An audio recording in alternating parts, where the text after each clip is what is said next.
Guys, I'm starting. Have we got everything?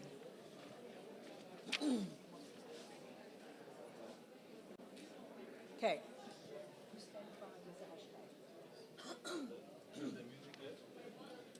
Yeah. Give me a second. Okay, everybody standing by. Taking show. In 3, 2, 1. Ladies and gentlemen, welcome to the Nation Brand Forum 2025, South Africa's premier platform for fostering partnerships, driving economic growth, and positioning our nation as a global leader. Before we begin, a few housekeeping notes. Kindly ensure your mobile phones are on silent. Please make note of where your nearest emergency exits are located in the room, and please engage with us online using hashtag NationBrandForum2025. Now, let us unite for growth and lead with purpose. The Nation Brand Forum 2025 officially begins now.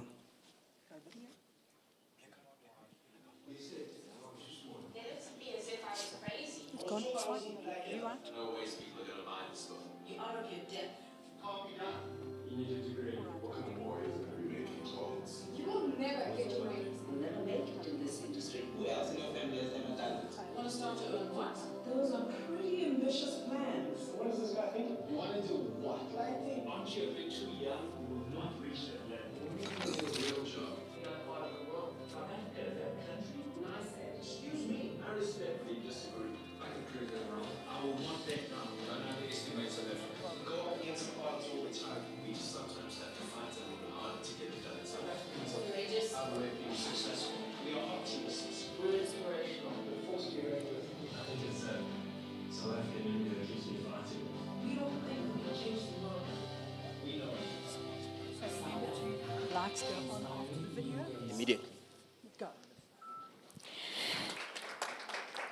To officially open the Nation Brand Forum 2025, please welcome the Chief Executive Officer of Brand South Africa, Mr. Neville Maichi.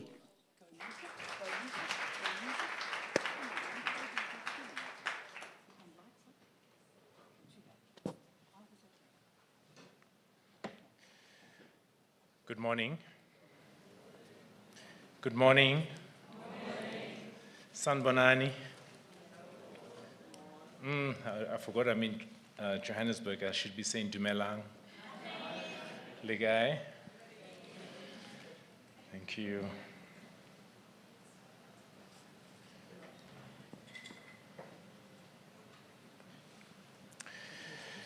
Deputy Minister in the Presidency, Honorable DM Kenny Morolong, our boss, thank you for joining us this morning. In absentia, and he'll be joining us later, the Mayor of the City of Johannesburg, His Worship Councillor Dada Morero, the Chairperson of the Board of Trustees, Ms. Silele, who will also be joining us fairly shortly, our Deputy Chairperson, Ms. Zama Mkosi, who is here with us, Brand South Africa trustees that are present this morning. Advocate Kawe Mahlati is here, and Ms. Zawele Ratsikuni is also here. Liberian Assistant Minister for New Media and National Branding, the Honorable May Louisa Noel Hill, thank you for joining us. Ambassador Xolisa Mabongo, South Africa's Sue Sherpa for G20, who will be joining us online. Mr. Kaskavadia, the Sherpa for the B20, thank you for joining us this morning. Captains of industry, labor, society, panel members that have agreed to be with us. And Deputy Minister, just to also indicate that we've got a group of MBA students from the US who love South Africa, who know that South Africa is a great place to be, led by Professor Rajesh Rambraya from Rutgers University. Thank you very much for being with us. I would like to commence by setting the scene, but I'm not going to give a full detailed scene setting, but it's important that I set the scene in respect of our session this morning.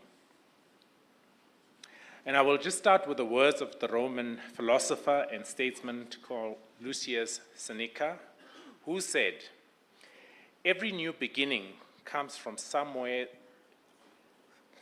every new beginning comes from some other beginning's end. Brand South Africa's Nation Brand Forum has for the last 7 years brought together key stakeholders from across the public, private, and civil sector to engage in critical discussions about South Africa's global brand positioning. As we gather here today, we do so with a shared commitment to shaping a positive and compelling narrative for our beautiful country, South Africa. Our theme, forging strategic partnerships to advance global competitiveness, uniting for growth, leading with a purpose, is quite apt and opportune. In an era of economic shifts, political changes, incorrect narratives that are echoed from certain directions, to drive an incorrect perception about our country, it is essential for us to sit back and evaluate where we stand as a nation and how we tell our story. Somebody else must not tell our story for us. And how we project our strengths to both local and our international audiences. Through the leadership of our Deputy Minister, this forum is an opportunity to reflect on our progress, address our challenges, forge stronger collaborations that will ensure that South Africa's brand remains competitive and what it is, very resilient. At its core, the Nation Brand Forum serves as a strategic platform to advance South Africa's reputation locally and globally. A nation's brand is not just about perceptions. It directly influences investor confidence, tourism appeal, and the country's ability to attract skills, and most importantly, partnerships. That is why we're talking partnerships today. For our country, South Africa, which is rich in diversity, innovation, and resilience, this forum today provides a space to craft a cohesive narrative that aligns with national priorities. It is also a call to action for all stakeholders to contribute to a shared vision that strengthens our position in a global market. This year, most certainly even more apt, that the G20 is coming to South Africa, a defining moment that places the country at the center of global economic diplomacy.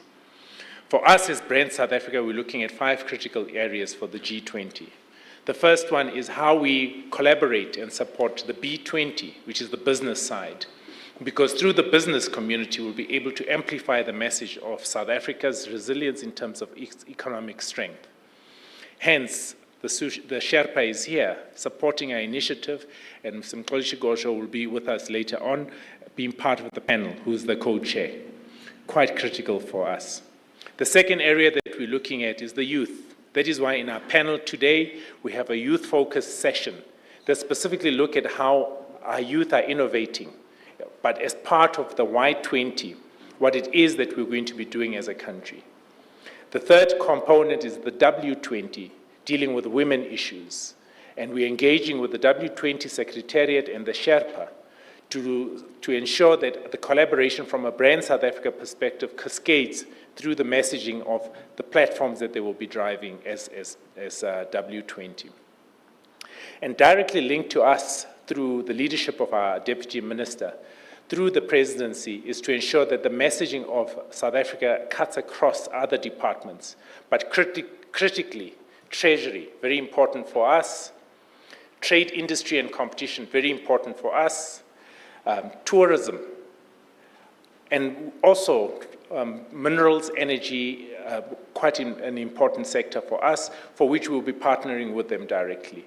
And cutting across, not forgetting the softer issues that really bring us together to ensure patriotism, sports, arts, and culture, very important for us, because we've seen over the years that through the sports, arts, and culture, that we're able to unite a nation and we're able to bring everyone together. We've seen what happens, and who, prior to his appointment in this portfolio, had served as in Parliament in the Parliamentary Standing Committee for Finance,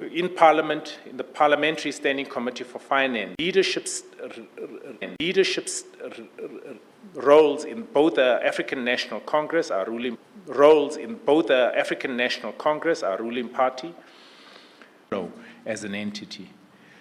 Our minister, deputy minister, has really continued to ensure that as Brand South Africa, we focus on critical areas that supports nation branding.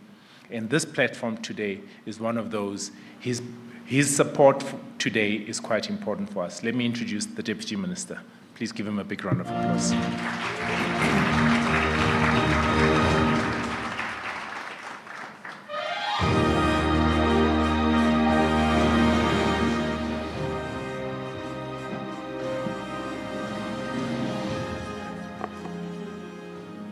Thank you very much to yourself, CEO.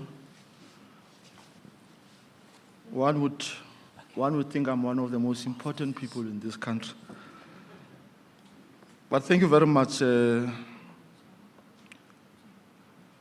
me also just preface my address by apologizing for arriving quite late. I was engaged in a telephonic interview related to this event today, so I wish to profusely apologize for having arrived late.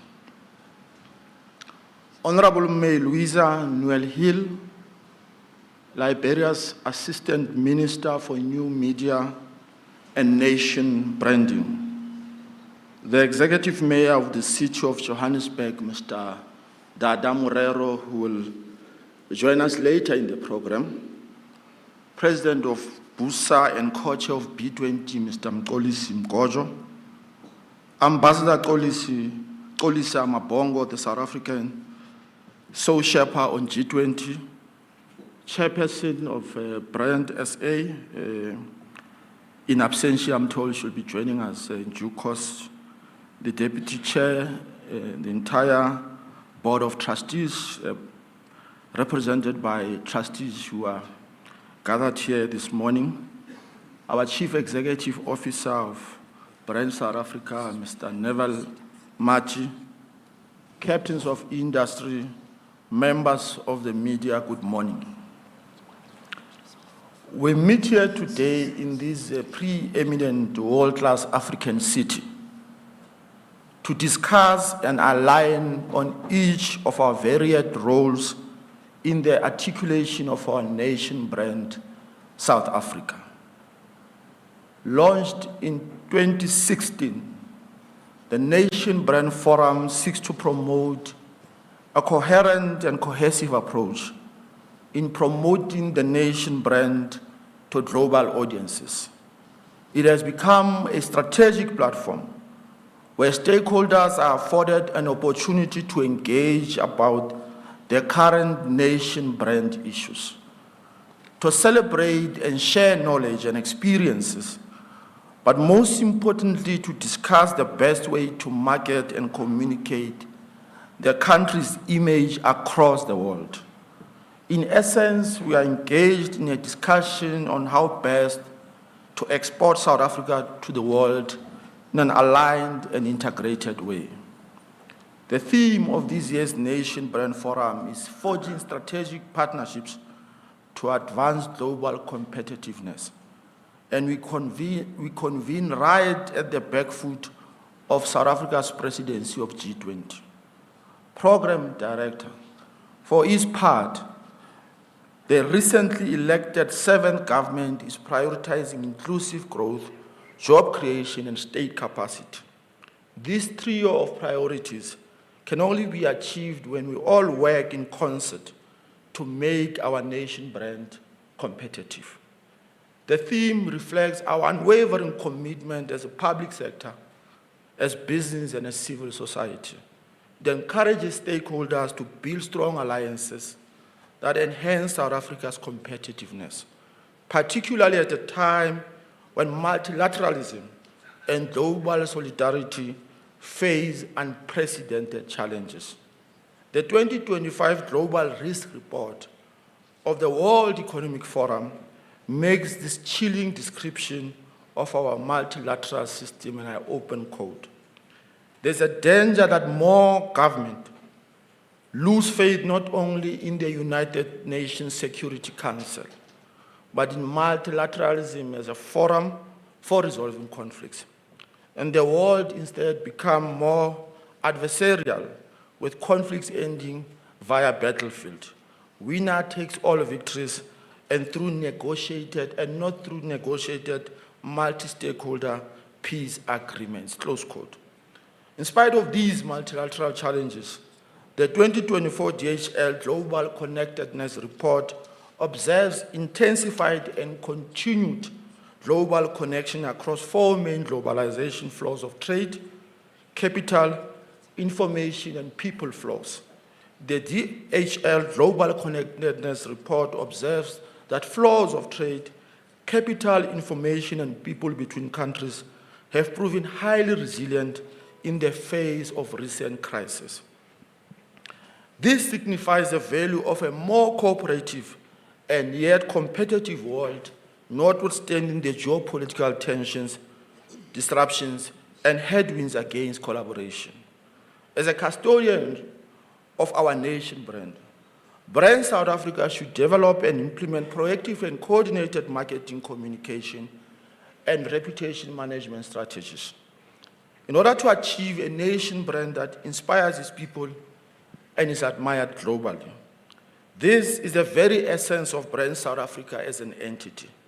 For it to succeed, however, requires that many of our people in government, business, and civil society should cooperate in building a competitive brand image, both here at home and globally. According to Brand Finance, our nation brand value is estimated to worth 3.9 trillion rands. Corporate is estimated to be making 87% contribution to the nation brand value, with place brand contributions sitting at 13%.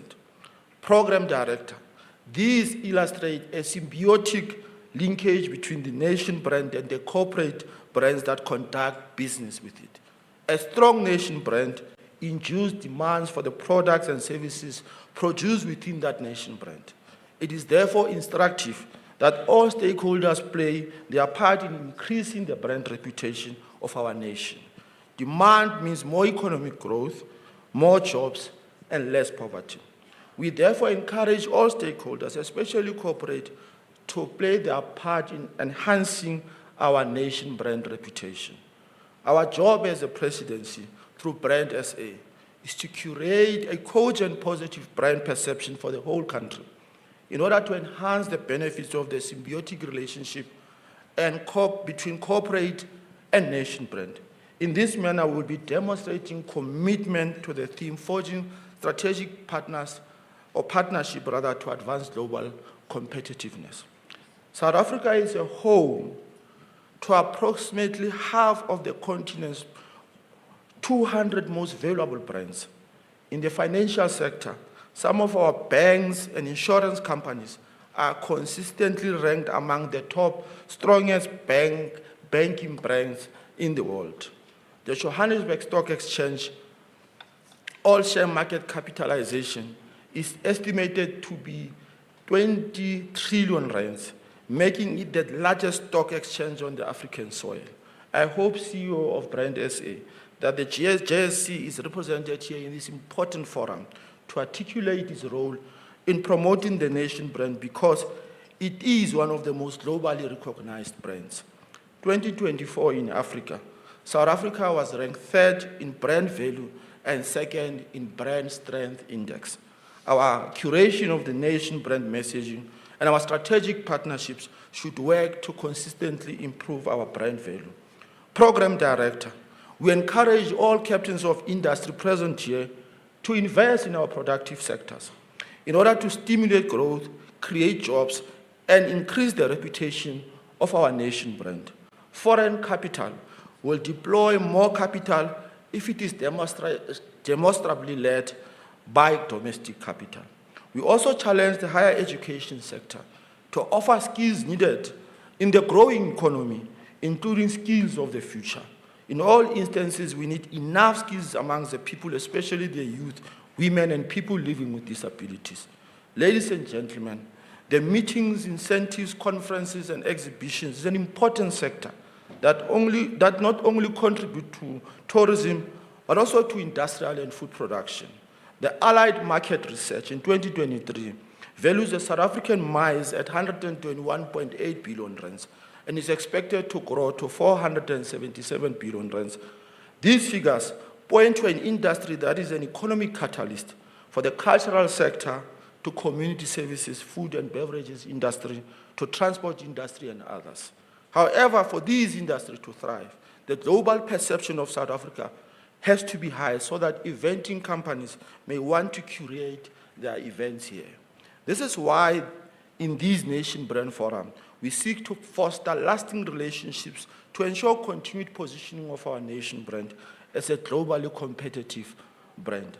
It is very important for our brands to endorse our nation brand so that they benefit from the perception-induced demands of our domestic products. Ladies and gentlemen, we find ourselves in a global landscape often characterized by division, polarization, and misinformation. In such a context, the authentic voices of our citizens, captured through Brand South Africa's domestic perception study, are invaluable. This study offers us clarity and truth, ensuring that our nation's narrative is shaped by our people's genuine sentiments and lived experiences, not external misconception or divisive narratives. On solidarity and building national cohesion, at a moment when global discourse suggests increased polarization, South Africa's experience tells a different, more hopeful story. The National Social Cohesion Index recorded a significant rise to 65.7%, revealing significant progress towards unity and social cohesion, with growing optimism reflected in our collective pursuit of shared prosperity. We are reminded that our diversity remains our greatest strength, and through inclusive government models, such as the Government of National Unity, we demonstrate that unity in diversity is not only possible, but actively achievable.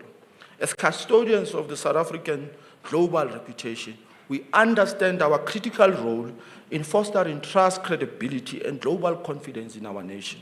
On advancing equality through inclusive growth, the study demonstrates strong public support, exceeding 60% of government support programs like EPWP and NSFAS. However, we also recognize the need for deeper structural reforms to ensure sustainable and inclusive economic growth.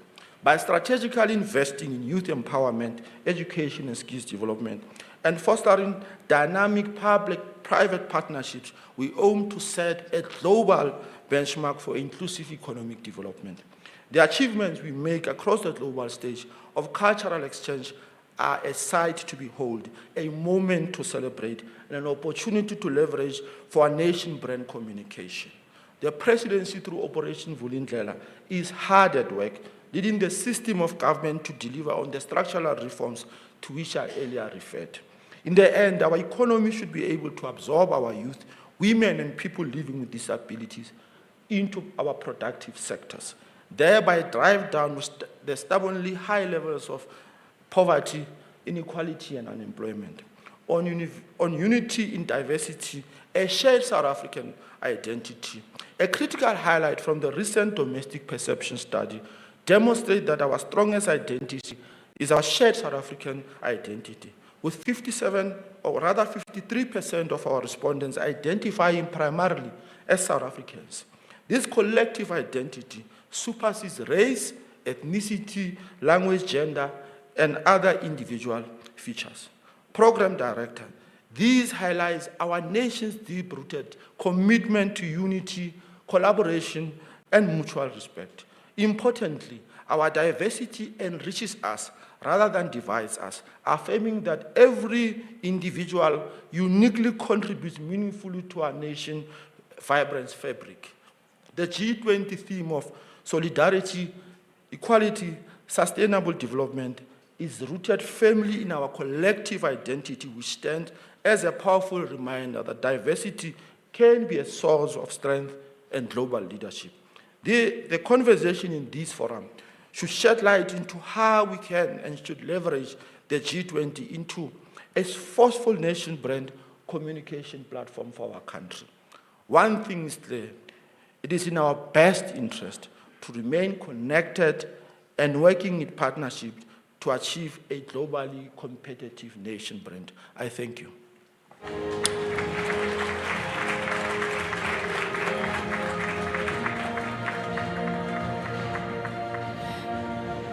Thank you, Deputy Minister in the Presidency, Mr. Kenneth Morolong. We now transition to our first discussion, Uniting for Growth, the role of private-public partnerships in driving competitiveness. Please welcome your moderator for this panel discussion, Bruce Whitfield. Hello, everyone. About 6 or 7 years ago, at the World Economic Forum in Davos, how do you tell people? It's a little bit like those of you who have got an MBA. People know you've got an MBA because you tell them. How do you know when somebody's been to Davos? They say, when I was last in Davos. But this was not last. This was an old time in Davos. So I was standing on I was in a room, standing toe-to-toe fighting with Pravin Gordhan. Now, anybody who's ever had a fight with Pravin Gordhan knows there's only one winner, and it's not going to be you. Anyway, having a discussion with Pravin Gordhan, and I was extolling the virtues of SAA, remember, the national carrier. And at that time, I said to him, Minister, you've got a phenomenal asset. You've got an airline that I've used consistently for 7 years. Up to 3 times a week in some cases, and it's been late 5 times. 3 times because of weather, once because of a strike, and once because the airline did something wrong. And it's an extraordinary track record. You've got a wonderful asset, but it is bankrupt. It continues to drain the fiscus. Why will you not countenance a private sector partner to come in? He looked at me straight in the eyes and he said, over my dead body. And I was writing my second book, and I was bored and scrolling through my phone, and the Takatso deal was announced. Not a good deal. And I sent him a WhatsApp, and I said to him, do you remember in Davos when you said, over my dead body? I'm just checking you're okay. He blue-ticked me.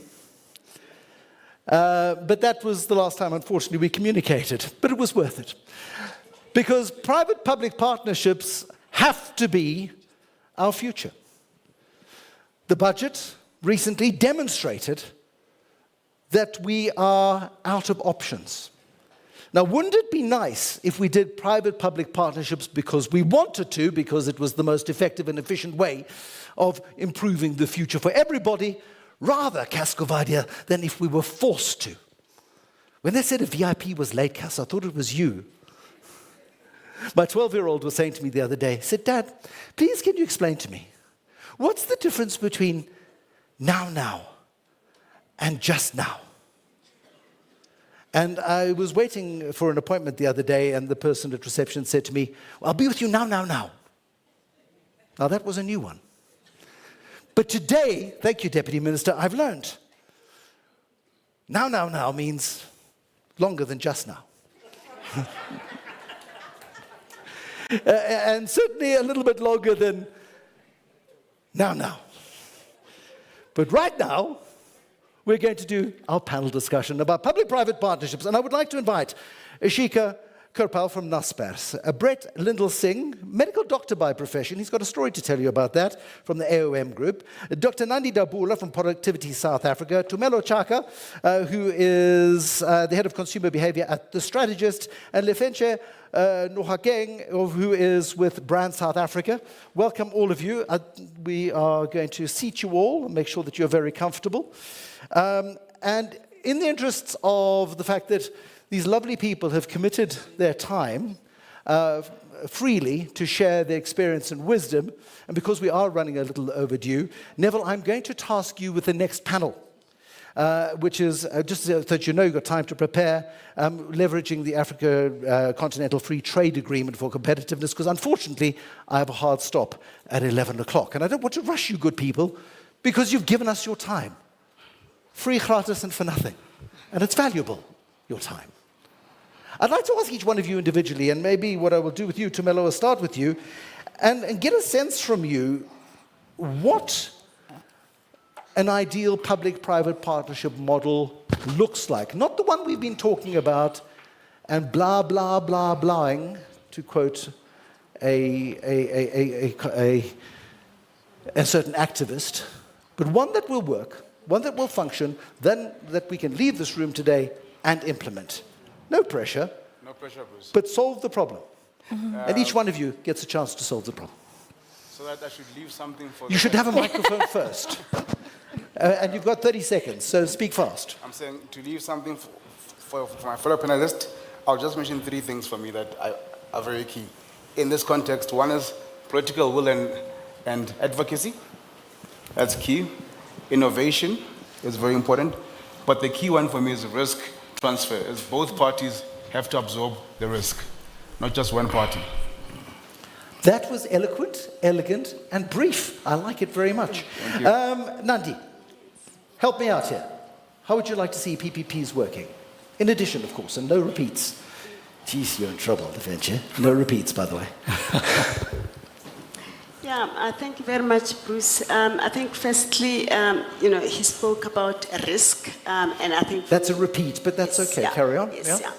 But I think the biggest one is, they need to have a clear intention of how are they going to benefit the country from a competitiveness perspective, but also, from a productivity perspective.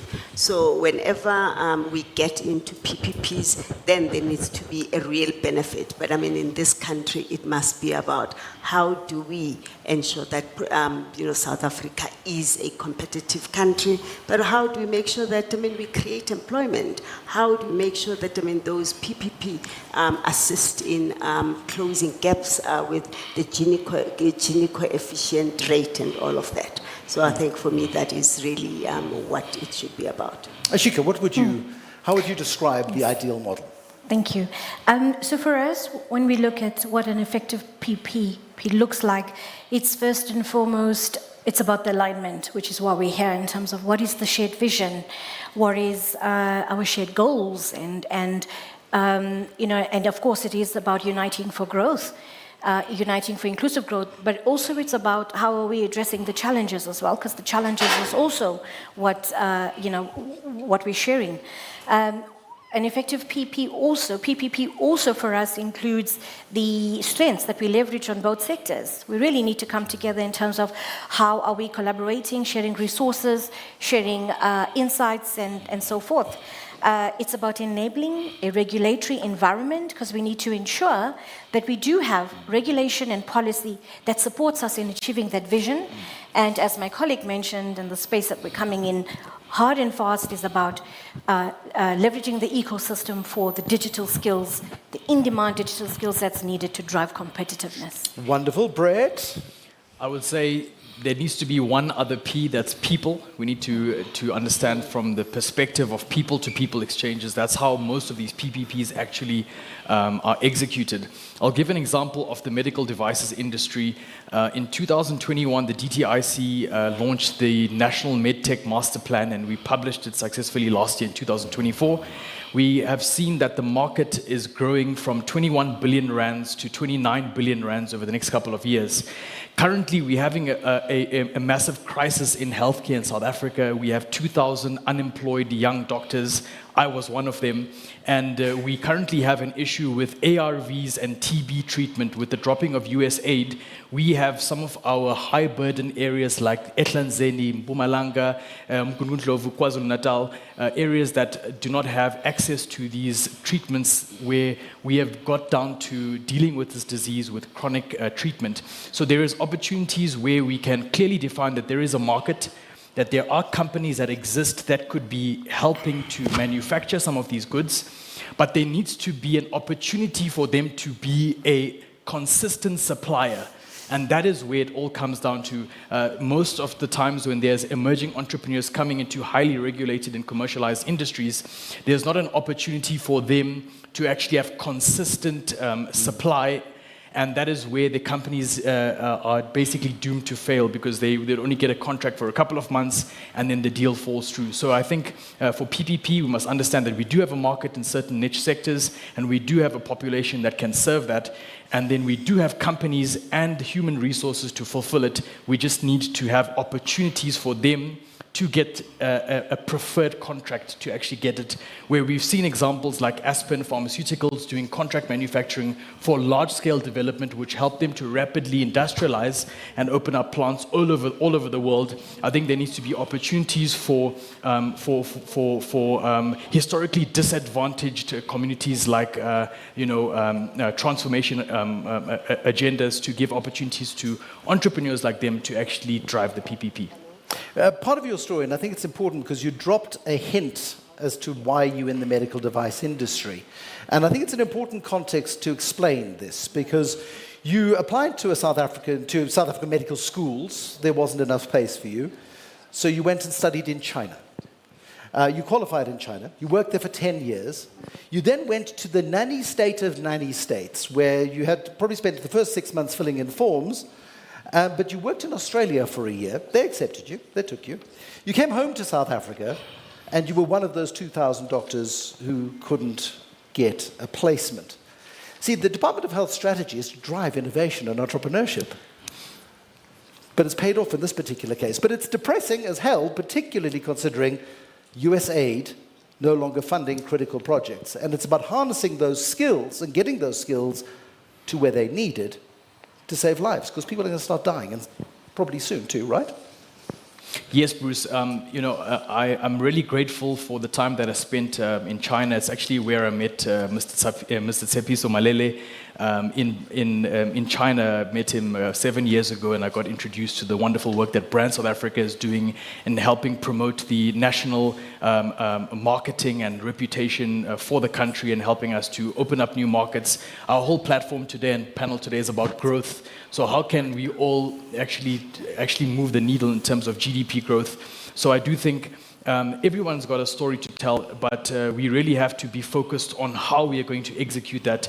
And there are a number of excuses that we can have, but actually, if we can help one another to get over the line, I think that's gonna take us further. Yeah. Lefenji, what should it look like? Look, Bruce, the first and foremost, I'd say that you would need to have a firm commitment and buy-in to the country's vision in terms of where it's trying to go, in terms of its investment policies, and at the very same time in terms of its development trajectory, right? Mm-hmm. Second to that, you would need an effective regulatory environment. And I think as a country we've done quite well. Haven't we got enough? In terms of? Regulations and rules. I think when you're talking emerging markets, Bruce, you can never have enough because you need to ensure that your investors have got comfort levels. Yeah. Right? So why is it that South Africa today, for instance, in terms of FDI, is in the top 2 on the continent when it relates to clean tech? We are leading in that space because you've got an enabling environment. The only way that you can create an enabling environment is to ensure that your policies and your regulatory framework is at least speaking to the hearts of investors. The other aspect to make it work, I suppose, would speak to expertise, right? Not just only in terms of implementation, but at the very same time at project implementation phase. And I think here, in terms of you just look at our IPP program when you started on the energy side, it has become a gold standard. But in terms of how we basically go about implementing some of these projects, especially in the renewable space. And now we've gone even down the value chain to say, look, let's get involved at the prep stage to really ensure that the projects that we do bring to market for investors, that they are bankable. So here's an interesting point. So Mteto Nyati, who's the chairman of Eskom, who has been at the forefront of, for nearly 9 months, getting load shedding suspended, and we've had some recent reminders of our unfortunate reality. And I challenged him at the book launch I wrote a book called The One Thing, and I challenged 100 different people to do one thing. If they were present for half an hour and could do one thing in that half an hour to fix the future, what would it be? He failed to submit his 500 words to me, so I made him come to the book launch where I tortured him in public. And he was wonderful. And I said to him, will you ever change the pricing mechanism on the new generation? Because some of the older contracts are priced way higher than the newer contracts. And he said, at that point, he said, we cannot afford to do that because it would send the wrong signal. I'm hearing rumblings that their pricing may very well be changed, which again undermines the credibility that we seek to achieve, does it not? Look, I mean, again, Bruce, pricing, yes, is quite critical, but it does not necessarily just speak to the entire essence of it. Yeah, but if you're asking me to invest, right, and we say, here's the contract and this is the price that I'm going to achieve, and then you go, actually, we've got too much electricity now, thanks so much all for saving us and getting us out of jail free, we're going to change the rules. That is not building trust. Absolutely. And hence why one of the key problems was what? Coming in at a later stage within the project. And now what are you finding? We are saying now you actually need to be very much involved right at project inception, at the project prep stage, so that you find that the projects are not necessarily mispriced, so to speak. But why do we, and maybe this is a question for you, Brett, because we tend to wait until we are in a crisis before we take action. We waited until we were a crisis in electricity. We were 8 years into a crisis before we announced public-private partnerships in energy. We allowed them to then rip the ring out of the pricing, and we allowed these contracts to be written because we were desperate to do so. And the same, we're sitting with a health crisis and with an NHI for which there is no money. And to your point, people in the medical device industry need certainty to ensure that they can provide the goods and services that the healthcare sector so badly needs. Does the ESCOM example make you nervous? I think, look, there's always an opportunity with all of these institutional voids. However, I would like to say that, unfortunately, we just keep on making the same mistakes and we don't learn from them. And as I said, it's not possible to build a business where you are just supplying the private sector, for example, in a highly regulated space like medical devices. You do need participation from public sector, and to do that, sometimes you need to have champions who are taking your product or your device to those rooms where you may not have access to.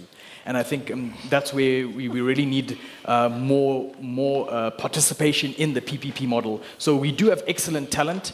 We have great human resources. We have some of the best doctors in the world. South Africa has invented the CT scanner. We've had the first heart transplant in the whole world. We've got some amazing scientists. We discovered Omicron, COVID-19 here. I mean, we can go on and on and on. We have one of the best parastatal medical research councils in the world. However, we keep on losing our talent to other markets. We don't give our own local fresh graduates. Imagine you have a graduate from Stellenbosch University, UP, UKZN. They complete 6 years of school. They do 2 years of internship. They do a year of community service. And then they find out that they'll have to go picketing to go and search for a job.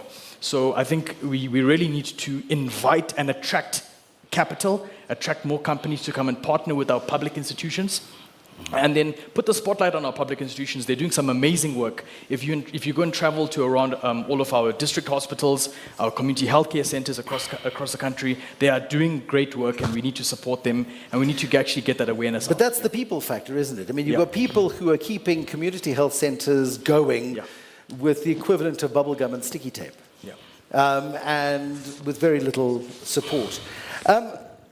Let's go to you very quickly, if we can, Tumelo, in terms of the will to get things done. I told the story about Pravin Gordhan for a reason. He wasn't willing to countenance. His entire being and ideology, the lovely man that he was, would not allow him to countenance private sector involvement in a state asset. And the result is patently there to see. There are a couple of flights going at the moment, and they're doing the very best they can to try and patch it back together again, but it remains a liability on the government balance sheet, does SAA, and it's deeply problematic. How do we change what Lord Robin Rennick, who was ambassador to South Africa in the early 1990s through the de Klerk and the Mandela eras, described as the ANC being addicted to state-run everything, quote unquote. And he said, we have to get over that addiction to state-run everything if we're going to make real progress in public-private partnerships. Comment. I think, Bruce, the biggest thing for me, is, as you mentioned earlier on, is trust. Trust is key. And I want to take everybody back to one deal which I think could have been a game changer, the SA Tourism and Tottenham Spurs deal. If you go back and look at how... You're the only other person in the world, other than me, who said that wasn't a caca idea. No, it wasn't. It was, if SA Tourism paid 1 billion to BBC for media coverage, who would have known? Nobody. But because of the trust and the time the country was sitting in, ESCOM being one of the biggest issues.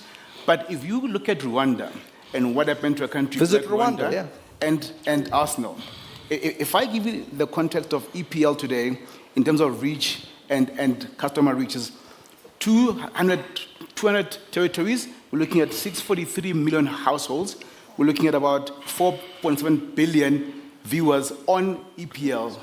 That for me is one big deal that can get you out there for 1 billion rand. And Arsenal, in fact, Rwanda paid 30 million US dollars to make 200 million USDs over 2 years. To me, it's a good deal. Are you a Spurs fan? No, I'm not. Just checking. I'm not even a soccer fan. I'm a deal maker. I'm looking for conflict. I'm looking for potential conflicts of interest. No, it's just that we were certain... But the moment that deal was announced, or the proposal was announced, it got ripped to shreds because of that lack of trust. And South Africa was in a very different place then because trust had been eviscerated, broken down completely. How do we build trust? And what do we do to get trust back? And that is the key for successful triple Ps, is that take the consumer, take the public into your confidence, take them on the journey, and be transparent. If you look at deals like whether it's the Chapman Peak concession, which also where government is cutting a deal with a private company to say, should the road close? Because they brought innovation around rock falling. Should the road close and we can't collect tolls, we will pay you for that. In Cape Town, where the weather is not predictable, that is a bad deal. If you look at the Gautrain deal as well, well, we don't have much detail on it, but it says, should ridership drop, the public partner will pay the private partner money for that. But COVID hits, so how do we counter? Take the public into your confidence and be transparent in the deals. Yeah, I think it's a really important thing because, and the biggest blockage is this idea, but yes, but you want to profiteer. Yes, but you're incompetent, coming from the other side. And maybe we need to incorporate this idea of instead of going yes, but, go, yeah, okay, and how do we make it work? I mean, but is this great big roadblock to progress. And we need to have a more inclusive, open mindset that says, you have skills, you have capital. Absolutely. How do we make it work? I was moved by one of the contributions to the One Thing book from Kumesh Mudliar, who is the CEO of Investec in South Africa. And he said, you know, the private sector must want to invest. Don't try and force it. One stage, 6 or 7 years ago, we were talking about prescribed assets and all sorts of things, and I see the UK is talking about prescribed assets now, so it's not a particular thing to South Africa. But how do we get, Nandi, the private sector to want to invest? Because it is attractive enough to invest without them being accused of profiteering and trying to make money from the state. Bruce, I think the biggest challenge is that lack of coordination between, government and the private sector in terms of, firstly, even agility. You know, I think, from an efficiency perspective, government needs to be there also really wanting to be part of it. So in terms of... Does government want to be part of it? Deputy Minister, I'll ask you just now. Does government actually want to be part of it? You know what, I think they do want to, however... they're not really putting, money where their mouths are. In terms of their efficiencies, from just the bureaucratic processes within government, that on its own is a big challenge. But then at the end, you know, and we need to also confront the issue of corruption, because also unfortunately... It's not just a public sector game. It takes two to tango. No, absolutely, yes. And I mean, KPMG yesterday was being vilified once again, and rightly so, for its role in state capture and other things. Private sector aided and abetted and participated willingly and helped facilitate, in many cases, large-scale public sector corruption. So, I mean, I get your point, but we can't absolve the private sector wholly. No, absolutely we can't. Of responsibility. No, absolutely we can't. But I mean, we cannot rule it out. No. In fact, on both sides, because at the end of the day, I mean, we spoke about transparency. Transparency is quite key, but also you need to be in a relationship where you fully trust. So unfortunately, I mean, we are in a situation where there is a lot of mistrust, I mean, between parties. There is a lot of, you know, just being scared of what to do, because you don't know if, you know, the partnership will benefit or not.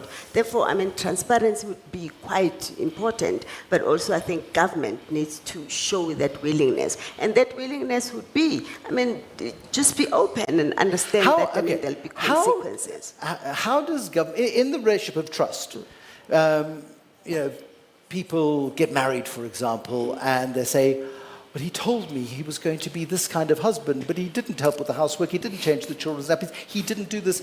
And there's a very difference between what people say and what they do, and we judge people by what they do, not what they say. Now, for more than a decade, we've been talking about public-private partnerships. Both sides say they want it, but neither has managed to find the common ground that will facilitate it. So, Ash, what is going to be that magical middle ground? This is called a hospital pass, by the way. Is there a middle ground to be found? Yes. So, Bruce, I think if I could just bring it back home, because we are talking about youth, we are talking about addressing, you know, the 45.5% high youth unemployment rate. We are talking about poverty. We are talking about the underserved areas that we're trying to get into and so forth. So when we talk about, you know, what does that action look like? I think in terms of the partnership for us, in terms of NASPA's labs, for example, when we're trying to solve or we're trying to address youth unemployment and we're looking at driving inclusive growth, for us the partnership is key in terms of ensuring that when we work with the, you know, with the learning institutions, basic and higher education institutions and so forth, we need to ensure that as we are driving, and if we look at the 4IR sector in terms of how it is evolving at lightning speed, we need to ensure that the curriculum is changing, the content is changing, and whatever it is in terms of the skills and attribute that's needed. That's a nice 15-year job, and you've just taken the, you know when people say, you've triggered me? Yeah. You've triggered me because you used the 4IR. For those of you who don't know, the Fourth Industrial Revolution, the World Economic Forum created slogan, which has been adopted in speech, but not in action, unfortunately. Yes. Because at some point, and I remember doing an event with Telkom, and the president was there, and there was this grumpy old American guy, and he was flabbergasted by the approach that the audience was taking, the panelists were taking, because they were going, well, the Fourth Industrial Revolution is going to solve everything. And he came back to your point, Brett, and said, unless you got the people right, nothing will fix it. So how do we get the people right?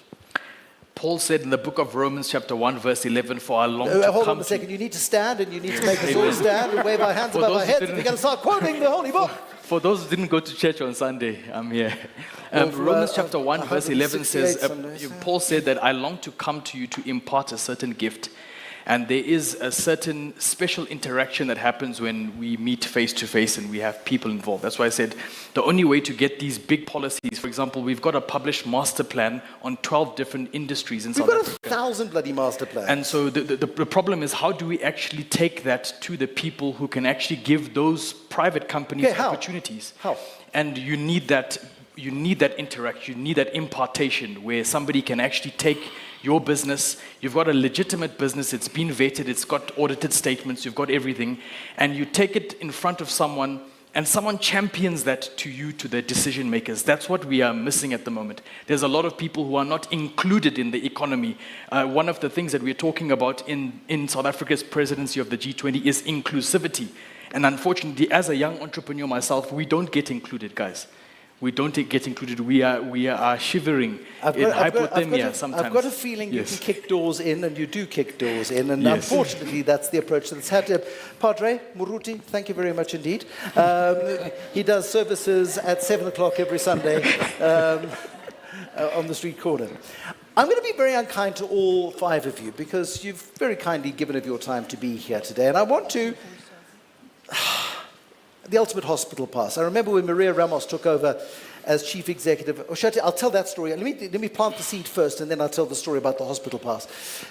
If you had the power to do just one thing, to magically bring to life public-private partnerships, you've only got half an hour. You can only do one thing that will be the catalyst for the future public-private partnerships. What would that one thing be? I'll start on this end and go to the end. Give you a moment to think about that, because that was unfair. But hey, we're here. Maria Ramos became chief executive of ABSA. She came out of Transnet, and they made her chief executive at ABSA. And so I found the most exhausted-looking picture of her, and we put it on the cover of FinWeek magazine, and I put the words "hospital pass" on the cover of the magazine. Now, for those of you who don't know what a hospital pass is, it's a rugby term. It's when you're about to be tackled and you pass the ball to your friend, and you get demolished, knowing that they're going to get nailed even harder than you're about to get nailed, but at least you don't get tackled, right? So you're passing the problem on to somebody else. Anyway, Maria got given this copy of the magazine, and I got summons to a meeting in ABSA Towers in downtown Johannesburg. So I arrived at this meeting, and the magazine sat on the table like a bad smell that nobody referred to. Eventually the meeting ended. It was lovely and civil. And I said, "Oh, did you like the article?" She pulled it over and she put it in front of her. She went, "I saw these words on this magazine, and I didn't know what it meant." So I took it home to Trevor. And he and the boys, Trevor's sons, big burly men that they are, demonstrated what a hospital pass was in the lounge. And she says, "Yes, you are right. It is a hospital pass." This was also a hospital pass. Eventually, I want to start with you. You are in charge. You are the president for half an hour. You are allowed to do just one thing in that half an hour to make sure that tomorrow there's a new era for public-private partnerships. What is that one thing that you will do? I think the one thing that one would do is really to ensure that you cut red tape for the private sector and ensure that ease of doing business with government becomes easier, right? So right now, as government, we've got these one-stop shops that have been established, a brilliant framework that just needs to ensure that we we basically expand upon it and grow it. Second to that is that... One thing. Just one thing. Them's the rules. It's not fair, is it? Then we park it there. There we go. And it's a very good thing. Yeah. It's a very good thing. As Stephen Saad, the chief executive of Aspen Pharmacare, says in the book, he says, if there is anything that makes it harder to do business in South Africa, throw it away and start again. To your point, the red tape. I like that very much. Brett. I would say we already know what we have to do. We need champions. I noticed... So, okay, what is the one thing you do to get a champion? The first champion, is it you? Are you the first champion? I receive. I saw Mr. Ashraf Gada at the back. He runs an organization called Champion South Africa. He does, and he's very good at it. Imagine if the DTIC has already published all of the areas that we can grow for the country. Mr. President, you've got 28 minutes of your half an hour left. You're wasting time. Yeah, a champion for each one of them. Give them a voice. Give them the access to all the departments that they can open up doors in. And they already have the list of companies. You've now got 25 minutes, so you're running out of time. You need to get the catalyst going. Who's your first champion? Is it a young guy who studied medicine in China? I receive. I receive. You will receive. You will be the champion. Sure. Excellent. Ash, what is your one thing? Definitely access to connectivity in underserved areas, villages, townships, please. Excellent. Done. So we can all watch Netflix or stream YouTube videos. We want to be able to give youth digital skills, so that, and this is The only way responsive to the global demand and driving competition and inclusive growth. So we want access. There we go. Yeah. It starts with games. Nandi? I think for me, tightening the regulatory framework in a sense. Sorry, tightening the regulatory framework. I mean, more rules. Yes, okay. Yes, because Bruce, I think for me, I keep on coming back to the lack of trust. Because I mean, the fact that these things don't work, there's just lack of trust on both sides. And I still come back to the issue of corruption again. That I mean, unless the private sector is confident that corruption will be dealt with decisively and addressed and made sure that it is part of coming up with strategies around prevention of corruption within the PPP model, then definitely something like that would be something that personally I make sure that I tighten in terms of putting together some laws that are quite strict around, their relationship, the partnerships. I run the risk of not being invited to be ambassador to the United States, but what you're saying is we need to be more consistent, more reliable, and more rules-based than Donald Trump. I think that's what you're saying. My view, not yours. It's absolutely fine. And Tumelo, last word to you. Your one thing. Cool. I'll try to be quick. For me, it's skills audit. A skills audit. I would want people in public sector that can cut good deals that have good returns and stop financial... There are lots of people in the public sector who cut good deals and get great returns, just not for the state. But for the state this time. That's what we're looking for. Panel, thank you very, very much indeed. You are free to go. Ladies and gentlemen, I'm going to introduce, with a blanket announcement, the next panel.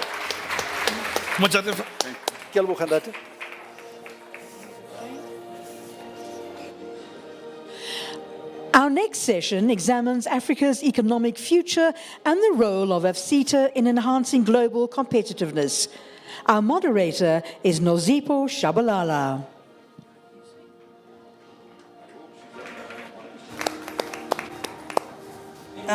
Yes, ma'am. I think the time has...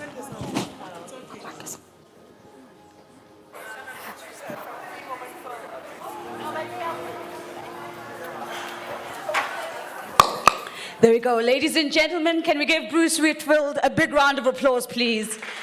Thank you so very much, Bruce. Lovely to see you. And of course, Bruce is right. Everybody who's been to Davos starts off with the question, last January, when I last saw you in Davos, and that's how the conversation kicks off. And so a lot of people in this room, when I see you, I want to start off by saying last January, or this year, January at least, when we were at the World Economic Forum together. Now, ladies and gentlemen, we're going to change gears a little bit. The conversation with Bruce was largely about looking inwards. It was a national conversation looking at how do we make public-private partnerships work. In this conversation, we want to lift our heads. We want to look to the continent. We want to look to the opportunity of $1.3 trillion. We want to look to the opportunity that is opened up by 1.3 billion people.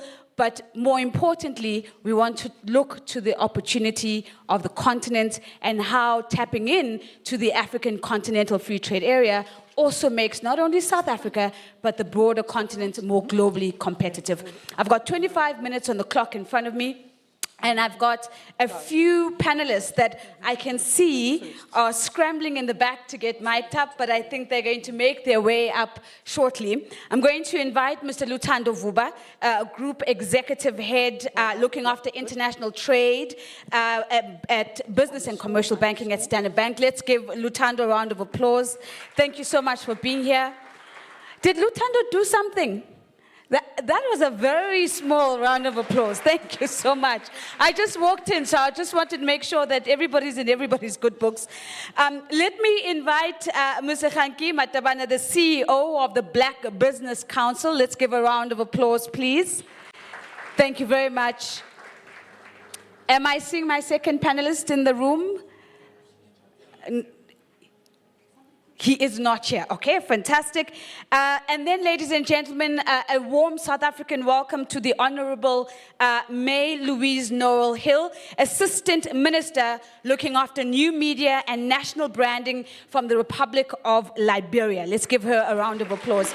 Might I invite you to take a seat? And then I'm going to close it up by inviting Madame Yavi Mudarai. She is the president of the Africa Prosperity Fund. Let's give her a big round of applause. Thank you so very much. I think you can sit closest to us so that we don't have a gap for the images. Thank you so very much. All right, ladies and gentlemen, with 23 minutes on the clock, we are going to have a rapid-fire conversation. And essentially, this conversation is about the opportunity that the African Continental Free Trade Area can really unlock, not only to push for the competitiveness of South Africa, but certainly of the broader continent on the global context. Making sure that's none of our microphones at the back to the technical team.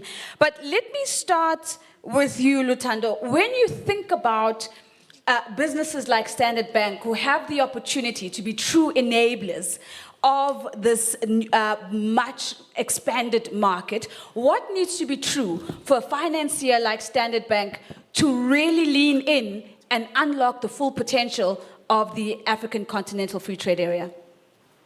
Thank you, Nozibo, and good morning to all that are at the Brand Forum. Thank you for having me here. I think at Standard Bank, the story around African trade is true to our purpose. The group is founded on trade down in the east coast of South Africa, in Port Elizabeth or Gqeberha. So when it comes to trade and its true form in terms of what it can do and transform economies, it is really etched in our purpose. So we do intra-African trade. We help African companies that are trading across the continent, looking to grow across the continent.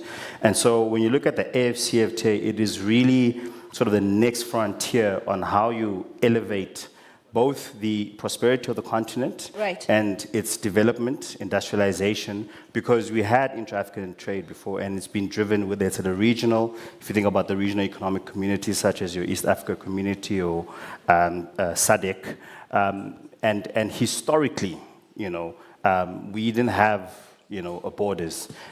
Historically, traders were always at the border post because that's how trade moved in the continent. So I see that the AfCFTA is really to bring that next frontier for Africa's growth in future. And also, when it comes to the pace of that, I think we need to be realistic because when you look at the EU, they had 30 years to do that and get to where they are. But also, while noting that, is that from a physical area, we are talking about Africa is 5 times the size of the EU. So there's some practical elements that we need to think about when it comes to the non-tariff barriers to enable the AfCFTA. So as a financier, it's key for us then to play into the enabling of that. So financing infrastructure development is very key. And looking at critical sectors that we need to industrialize or mobilize more investment in as we develop the different value chains that obviously Africa has an advantage to because of also our richness in terms of the resources that are. So Luthando, you've raised a couple of issues and I just want to double click on one of them and maybe we'll come back. You talk about large infrastructure, trade facilitating infrastructure in particular. We're going to talk about the progress that we're making in terms of actually getting those projects to be bankable. But what I'm more interested in as you raise this, you talk about the pace of the AfCFTA. This has been launched a few years now. The operationalization of this market has come across quite a bit of criticism. What needs to be done differently to accelerate the operationalization of the AfCFTA? I think that's a very good question, and it's oftentimes something that I think we don't give enough credit to the Secretariat and what they've mobilized in about 7 years. We started in 2018 and we're in 2025. And in that time, they've made progress on the different protocols that they committed to. They've progressed to enable the trading under the free trade rules, under the Guided Trade Initiative.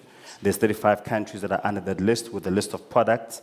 And the slowness, and I'm glad that the panel before preceded us because that's really where the slowness is. Because you can set the policy and say this is what we're doing, but at a country level and ensuring all things are in place, and this is where the harmonization around the policy and the regulations is very important, is where things are a bit slow. And then the big thing, we know that from an Africa perspective, we are not at the point where, from a infrastructure for transport and logistics, that we can compete internationally. So I think those are critical barriers that are directly hampering the pace at which we could go, and we could be quoting much higher numbers rather than the 16, 17% of intra-African trade versus the rest of trade that is the continent does with the rest of the world. So that's the one thing I want to highlight. So what we need to do more of is, and the panel, I think, prior to us, mapped this out. It needs to be very clear. What are the set of actions that we need from our governments and from public sector, and what are the set of actions that we need from the private sector? And then build that cohesive plan towards advancing. And I think already we're seeing that momentum, but the criticism is that the momentum is not fast enough, fair, but progress has been made. And I think it's about being clear around, specifically in South Africa, because of our economic power and advancing around specific sectors where we're more mature. How do we play a more an active role around the implementation of the AfCFTA? Fantastic. So we'll come back to the question of policy, and if, what needs to be true from a policy perspective to get that policy coherence and the alignment that you're talking about. Yavi, let me jump to you, and then I'll come back to our guest to give us a continental experience. As the president of the Africa Prosperity Fund, what are investors looking for in order for funds like yourself to play an even larger role in ensuring that the AfCFTA really comes to full fruition? So the answer is very simple. AfCFTA, in essence, in the way that it's been structured, is an investment tool. For all intents and purposes, yes, it is there for access, yes, it is there for everything else. However, at its core, it is an investment tool that African governments should be using in order to be able to optimize industrialization. So AfCFTA industrialization needs to be the narrative that we're talking about and what we're driving, whether we are African governments, whether we are the private sector. It doesn't matter where in that value chain we fit. AfCFTA industrialization is what we should be talking about, not just industrialization and not just AfCFTA separately. And then in terms of what are they looking for in terms of investment or funding, they're looking for manufacturing. They're looking for those intra-Africa trade points. When you're sitting as a continent at below 20% intra-Africa trade, compared to intracontinental Europe and Asia sitting above 60% on any given day for the last few years, there is that huge gap in order for us to make up.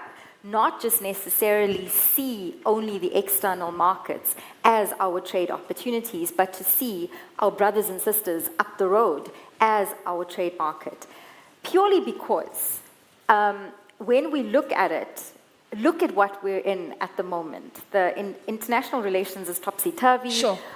We were at the back of the queue. Actually, we never even got the vaccines that were promised to us. And it got repeated with Mpox when it started to happen across the continent. So there is a very clear, I'm just giving you one example, there's a very clear indication that intra-Africa trade needs to start happening in a more concerted, in a more policy-driven way. And I'm going to answer your question a little bit that you asked in terms of operationalization of the AfCFTA, why? Why are we not there 100%? And yes, the GTIs have been going and have been driving very particular agendas to be able to see what those case studies are, where the gaps are in terms of the cross-border posts, where are the issues, where are the challenges? Because we've got tons of challenges. We sitting here right now are probably never going to see the AfCFTA fully implemented in our lifetime purely because of the challenges that we have to go. And to answer your question is that we're sitting at number 48 in terms of countries that have fully ratified, deposited their instruments for ratification. We need to get to 54 in order, because that's how many signed. Eritrea did not. So 54 is when all countries would have been fully ratified and operationalization can fully take effect from a policy perspective. Having said that, 48 countries have been ratified. So 48 countries, South Africa being one of them, that implemented, as President Cyril Ramaphosa launched the implementation on the 31st of January last year, which means that we're a year and somewhat into South Africa's implementation, for example. So 48 countries we can start to already have discussions with around trade and trade dynamics. So it's a matter of looking at what is the investment attractors at this point in time. How are we going to use the AfCFTA to leverage to be able to say, these are the products that we are now going to start to manufacture? It's as simple as that. So Yabi, what concerns me in your response is I keep hearing the word should. We should be doing this. Your first statement was governments should be seeing the AfCFTA as an investment instrument, which means there's a gap between our intent and fully unlocking the potential of this market. And that's the gap that I'm interested in and how we begin to close that gap. But let me follow up with this question. Let's lift our heads even beyond the continent and look at what's happening on the global landscape. Protectionist measures, trade wars, if we can use that language. And that's the reality that we find ourselves in. Well, how do we then position this market in a world where we're seeing global supply chains being disrupted, we're seeing higher tariffs being slapped every day, making headlines across around the world? How do we ensure that this project of deepening and expanding our own market on the continent is not disrupted? But that's exactly it. What you've said is exactly what we should be doing, is looking at how are we as countries being able to set up those bilateral agreements. What are we doing? And you know, it goes back to a very simple thing. When we start to desire and consume and want things from other African countries, is when AfCFTA will start to actually take effect. When we want clothing, when we want cinnamon, when we want tea from Kenya, cinnamon from Zanzibar, when we want those things, whether we be in South Africa, Liberia, wherever else we are in the world, that is when. So a lot of what we should be doing is about driving an agenda of buying African-made. So I love the point that you've brought us to, because I think, May-Louise, this is exactly where we come in. If we are to take Yavi's advice and guidance and look at intentionally industries and sectors that could really become investment opportunities, from a Liberian perspective, how is Liberia thinking about its own competitiveness and how to unleash that competitiveness on the back of the African Continental Free Trade Area? Thank you very much. It's a pleasure to be here. Thanks to Brand South Africa for having me here. To answer your question from a Liberian perspective, firstly, Liberia has identified that there are lapses when it comes to free trade in the continent. That's why we are instituting measures and policies that will help increase our competitiveness. That's why we're here. We've identified that there are a lot of bureaucracies and policy shortfalls when it comes to free trade. How do we improve our regulations? How do we improve regional regulations? Because I don't see the possibility of us having a functional or operationalized AfCFTA if we have so much barriers, policy barriers, legal and regulatory barriers, the possibility, like she said, we're not going to see it in our lifetime. So firstly, we need to address the issue of all these regulatory and legal bottlenecks. Once they've been addressed, then we can move forward into expanding. But unless that is done, we have a long way to go.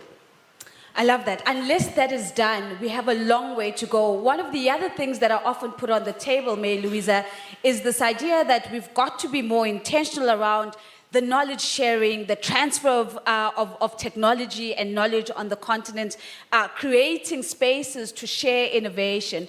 In your view, what type of mindset is going to be required for us to start doing that more intentionally as Africans? We seem to be quite open to the idea of receiving innovations and sharing knowledge with counterparts of the continent, but when it comes to looking within and looking for our own best practice within the continent and growing from that best practice, we often seem a more lackluster posture, for lack of a better word. How do we get better at sharing knowledge, innovations, and transferring technologies amongst ourselves within the continent as one of the ways in which we deepen this market?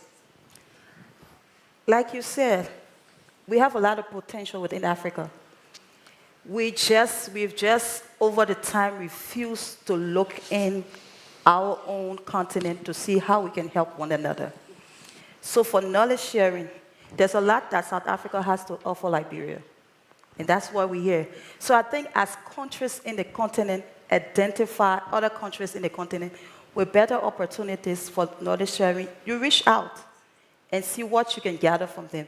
Instead of putting out that posture that maybe we don't want to get it from South Africa, we're all Africans, we don't want to get it from Nigeria. It's better we go to China. It's better we go to the US. If we can harness our own potentials as Africans, we can do much better. So let me be difficult, Lutando. I want to be a little bit more difficult than I already have been in the last 7 minutes. If Mary Louise is saying, well, you know, maybe there's a mindset that we don't fully appreciate the chocolate from Côte d'Ivoire, as an example, the cocoa beans that we should be procuring from Abidjan and Côte d'Ivoire. Surely, a dollar is a dollar is a dollar. And the only reason we don't do that is that it's not competitive. Either because we have, again, the barriers, tariff and non-tariff barriers that we've been talking about, the poor coordination and harmonization of regulatory policies. So if you were to be able to do one distinctive thing, and maybe just to write a policy brief as Standard Bank, which is not your forte, but let's say you were allowed to write a policy brief, what is the one thing that you think would make it easier for Nestle in South Africa to procure cocoa from Abidjan directly? And for Standard Bank to finance that transaction. That's the easy part. I think the more difficult part is, policy is exactly that. It is a tool that is aimed to enable activity, whether it's economic activity, whether it is developing critical sectors of social security like healthcare, and that's what it is. But policy being developed in the absence of the key drivers of it, I think, is probably the biggest gap I've identified on the continent, more so here in SA. So I'd start there. I'd start with saying, private sector, investor community, everyone, this is what we're trying to solve. What are your thoughts? How do we weigh in on this? Because the example you make of cocoa, which we then consume as chocolate, I would take a step back and say, let's go to your Switzerland, Germany, and understand what does cocoa go into and how are those industries set up, so that we understand that to achieve the thing that we are comparing it to, how do we get there? And I think that part, we can never get away from that.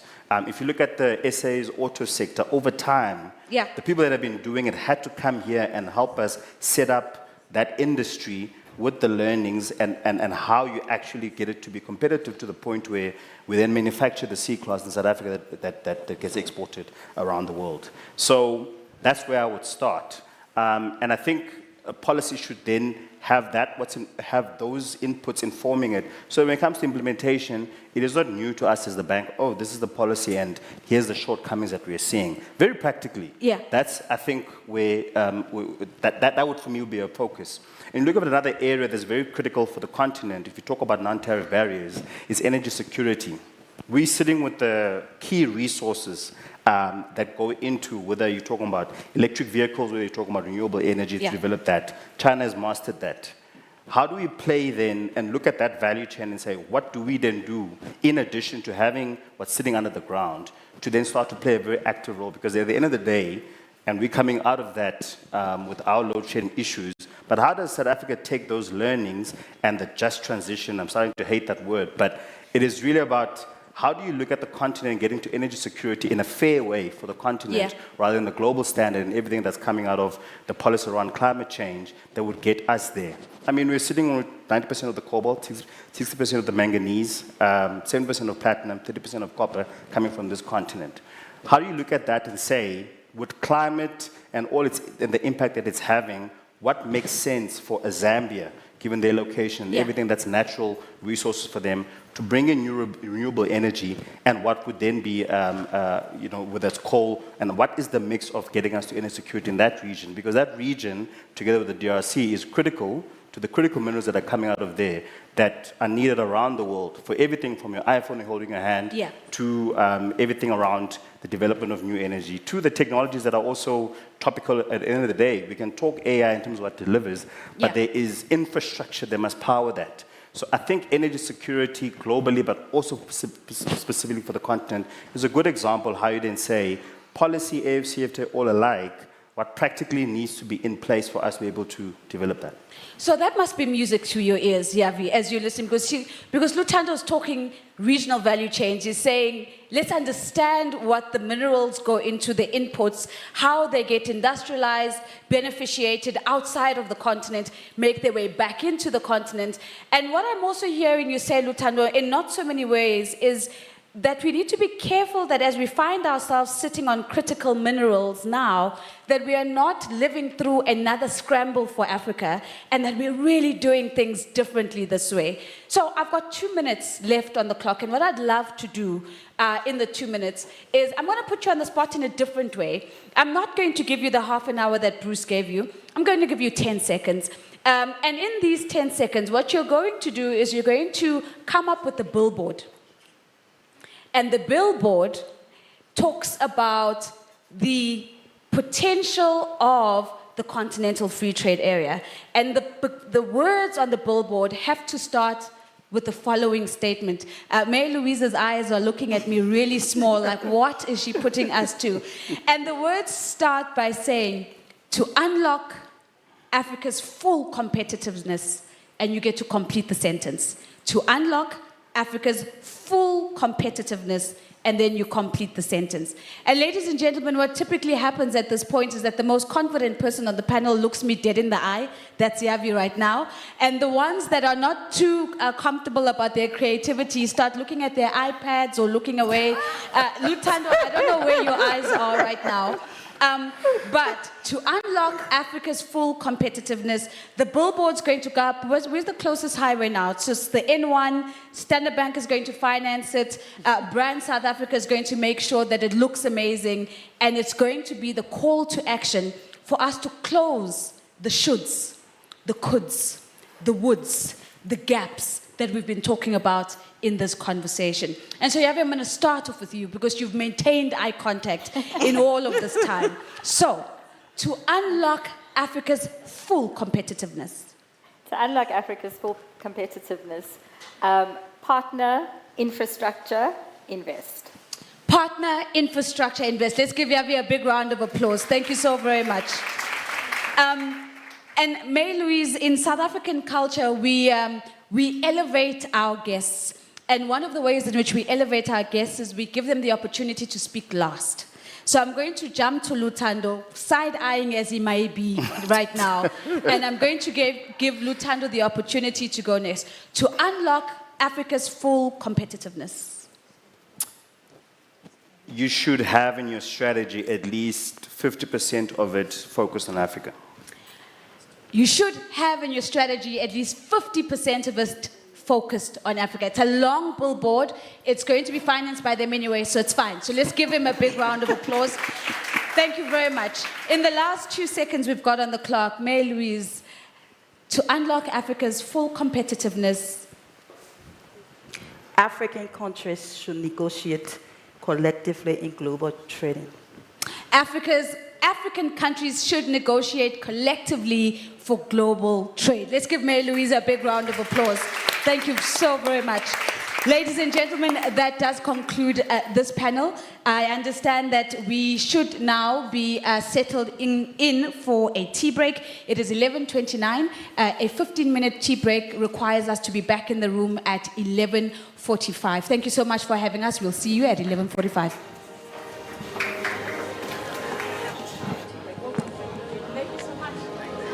Well was done. like- So now,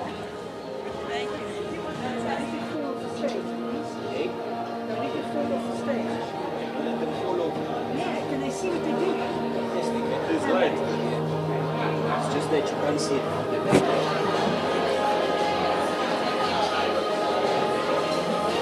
Okay, guys, so after tea break, they come back and we have another panel. Right? So welcome them back. I do a voiceover. Do a holding slide. I do a voiceover, and then I welcome Obakeng Makapane. Yes. So you go with her slide. She invites her panel up. End of her panel, we go straight into a VT video. Yes. Okay. Yeah. End of that, 69. Sure. end of that video, I will do, please, we're going to now break for lunch. While the video is playing. No. Video finishes, we're now going to break for lunch. Lighting is on. Okay, but then we'll have house lights on and go. So let's just take it to that point, please. Any majors? What is that? Okay.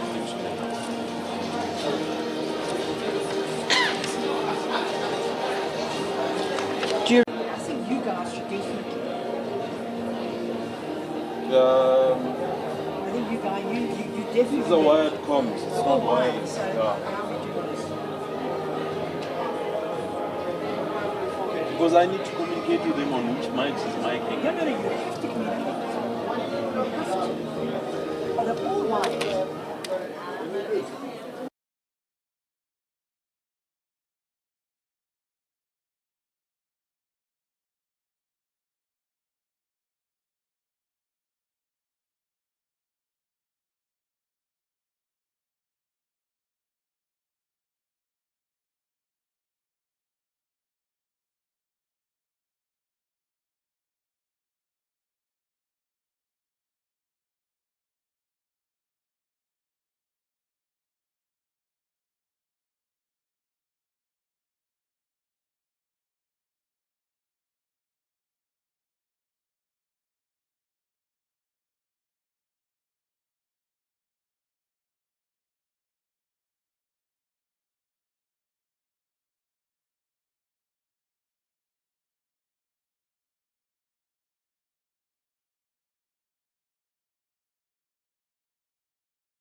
Can you hear me? Oh, okay. That shocked me a little bit. Welcome back, everyone. I hope you enjoyed your tea and you are ready to be blown away by the thoughts of young people. Now, how many of us in here are under the age of 35? I mean now, not in 1990, like today.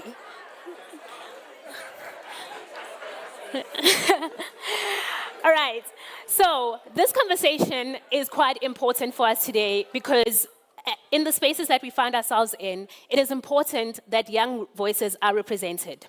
So my name is Obakeng Makapane, and I work as an industry economist under the metals and mining industry, but also I am a global shaper, which is a World Economic Forum initiative for young people to create change in the communities they find themselves in. So I might have not gone to Davos, but I do belong to the forum. I am very passionate about economic transformation. I'm also passionate about access to energy. I don't work for Eskom, but I'm passionate about energy. And also, I am very passionate about young people. Being a young person myself, I understand the gaps that we find ourselves in, the situation that we as young South Africans find ourselves in with the high unemployment rate. So this conversation today will not only touch on the strategic partnership and advancing global competitiveness, but it will also give you guys a glimpse of what young South Africans are doing in the digital transformation space, innovation, and entrepreneurship. Now, I could go on and on about economic development because it is a passion of mine. But I have an amazing panel of thought leaders, young thought leaders, and trailblazers who will be joining me. So firstly, I'd like to welcome Trevor Stearman. So, by the way, guys, I had to practice his surname quite a lot because I've heard Stuman, but it's Trevor Stearman. Trevor is an award-winning contemporary multimedia visual artist, owner and founder of The Manor.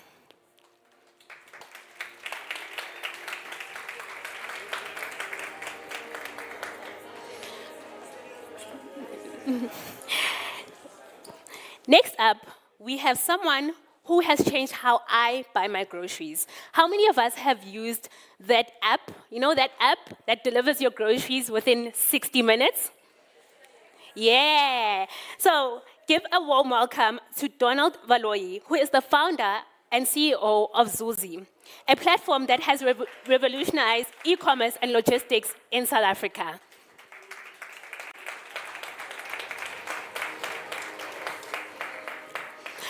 Our next panelist is someone I felt a bit old when I spoke to. She is probably the youngest person in the audience today. And she was a bit nervous because her twin is not with her today. But Mahlohonolo Mphathlela and her sister Masego are the innovators of digital X-ray glasses. At the age of 18, they came up with a technology that could change Africa's health technology forever.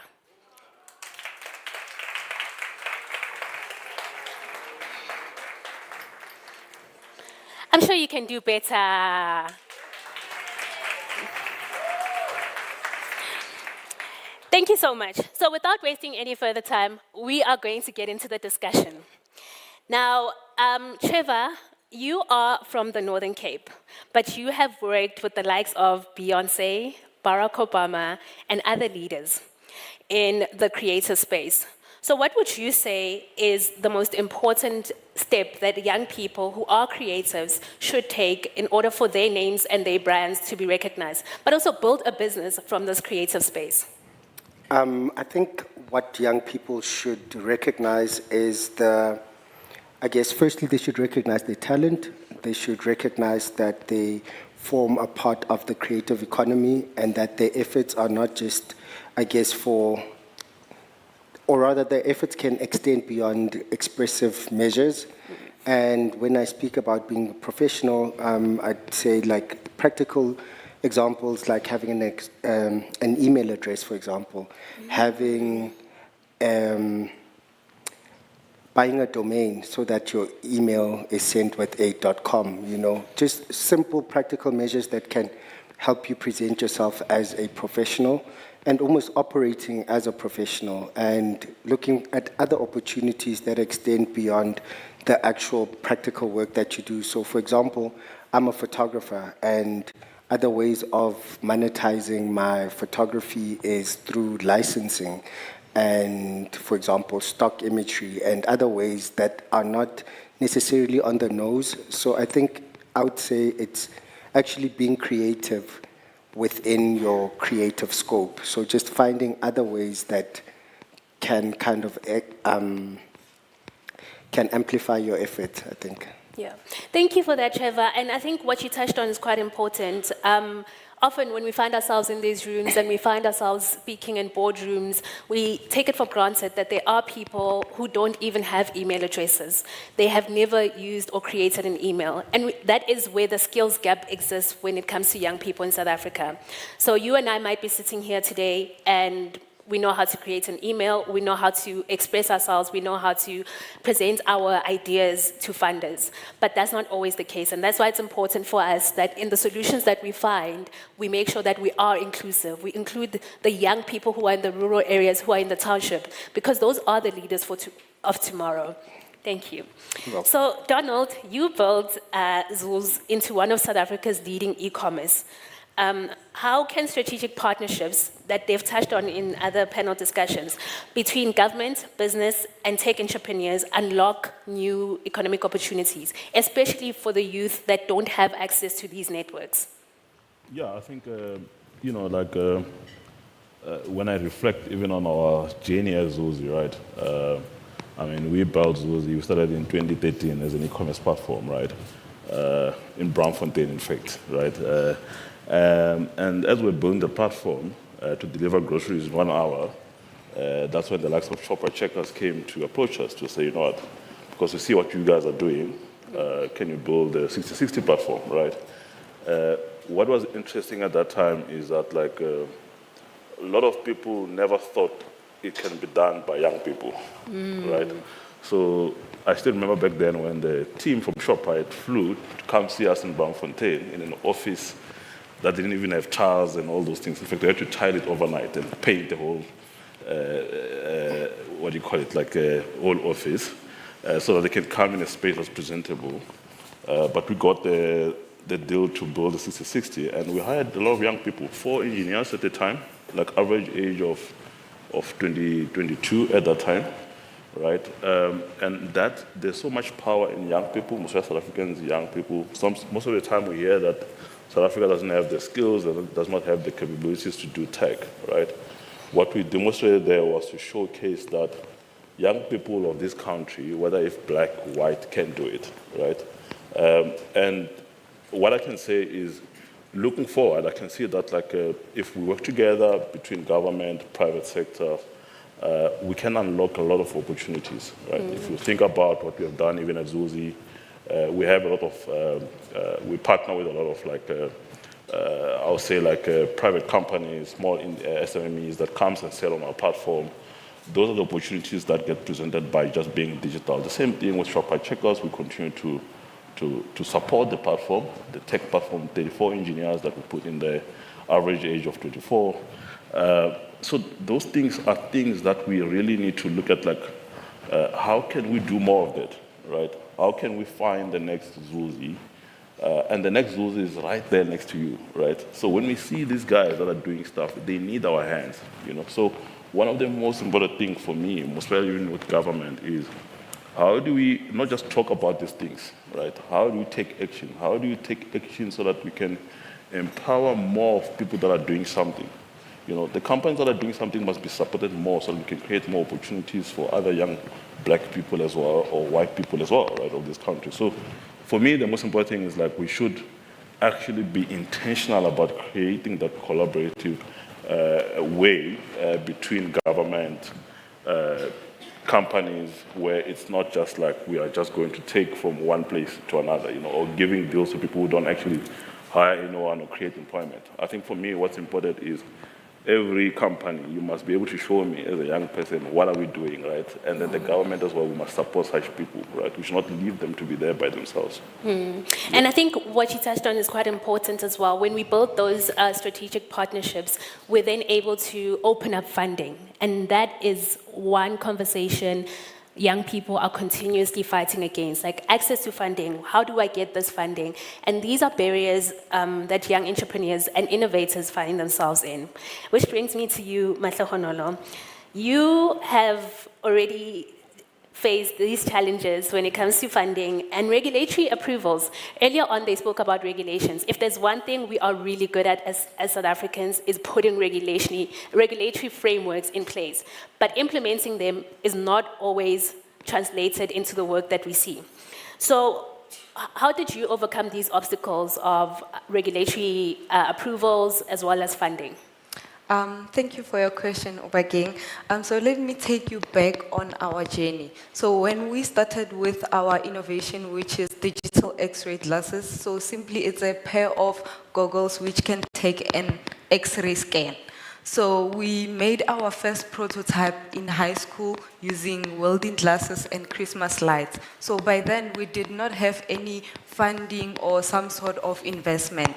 So overcoming obstacles like funding and regulatory requirements required us to have a combination of strategic planning, persistence, and the right partnership at the right time, based on where our company is.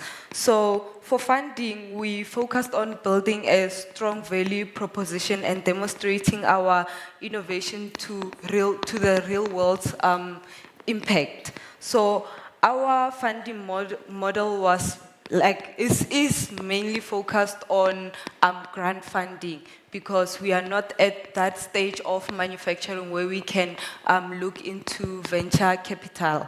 So through that, we think for now, as where we are with our product, we think if we look into venture capital, our product might be most likely undervalued.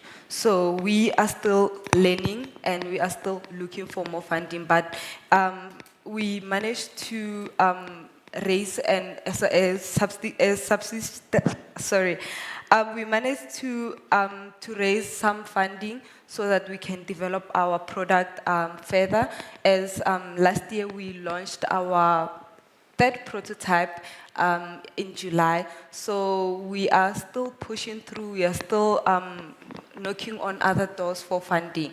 So in terms of regulatory requirements, there isn't much awareness about the regulatory requirements that are needed, especially with our product. It's a medical equipment, so we're still doing research on what to do and what not to do regarding our product. So we're still learning and we're still doing research. So for us to overcome this obstacle of regulatory requirements is to collab with legal experts and compliance regulators to ensure that our product meets standard industry requirements. Thank you, Matlahonolo. Lucky for you, we do have some government representation in the House today, so they can take care of regulatory frameworks for you. Now, Trevor, Matlahonolo touched on something important, value. A lot of partners always look for value. What value are you bringing to the table? What value, as a young South African person, what value you're adding, right? And often, we find ourselves in a situation where we are too shy as South Africans, because of our culture and how we were raised, to stand up and say, I know what I'm bringing to the table, right? So how do we then encourage young creatives to benefit from their cultural capital rather than being exploited by the global market? I think that's quite an important question, because as storytellers, I think that culture is one of the most powerful and the richest currencies that we can trade and operate with. And it's important that we capitalize on our cultures because we live within a global village with, digital access where everyone has the same access to each other. And the proximity of the world has become so much smaller. So whenever you share parts of your culture that could be quite, ceremonial or sacred, someone else can see that and find beauty package it into a product and sell it. And I think it's quite important that we do that ourselves, you know.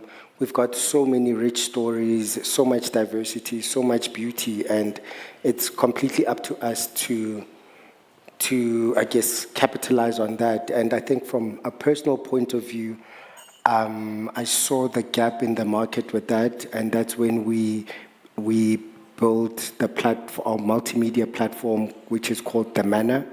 And we have a physical space at 44 Stanley, as well as online.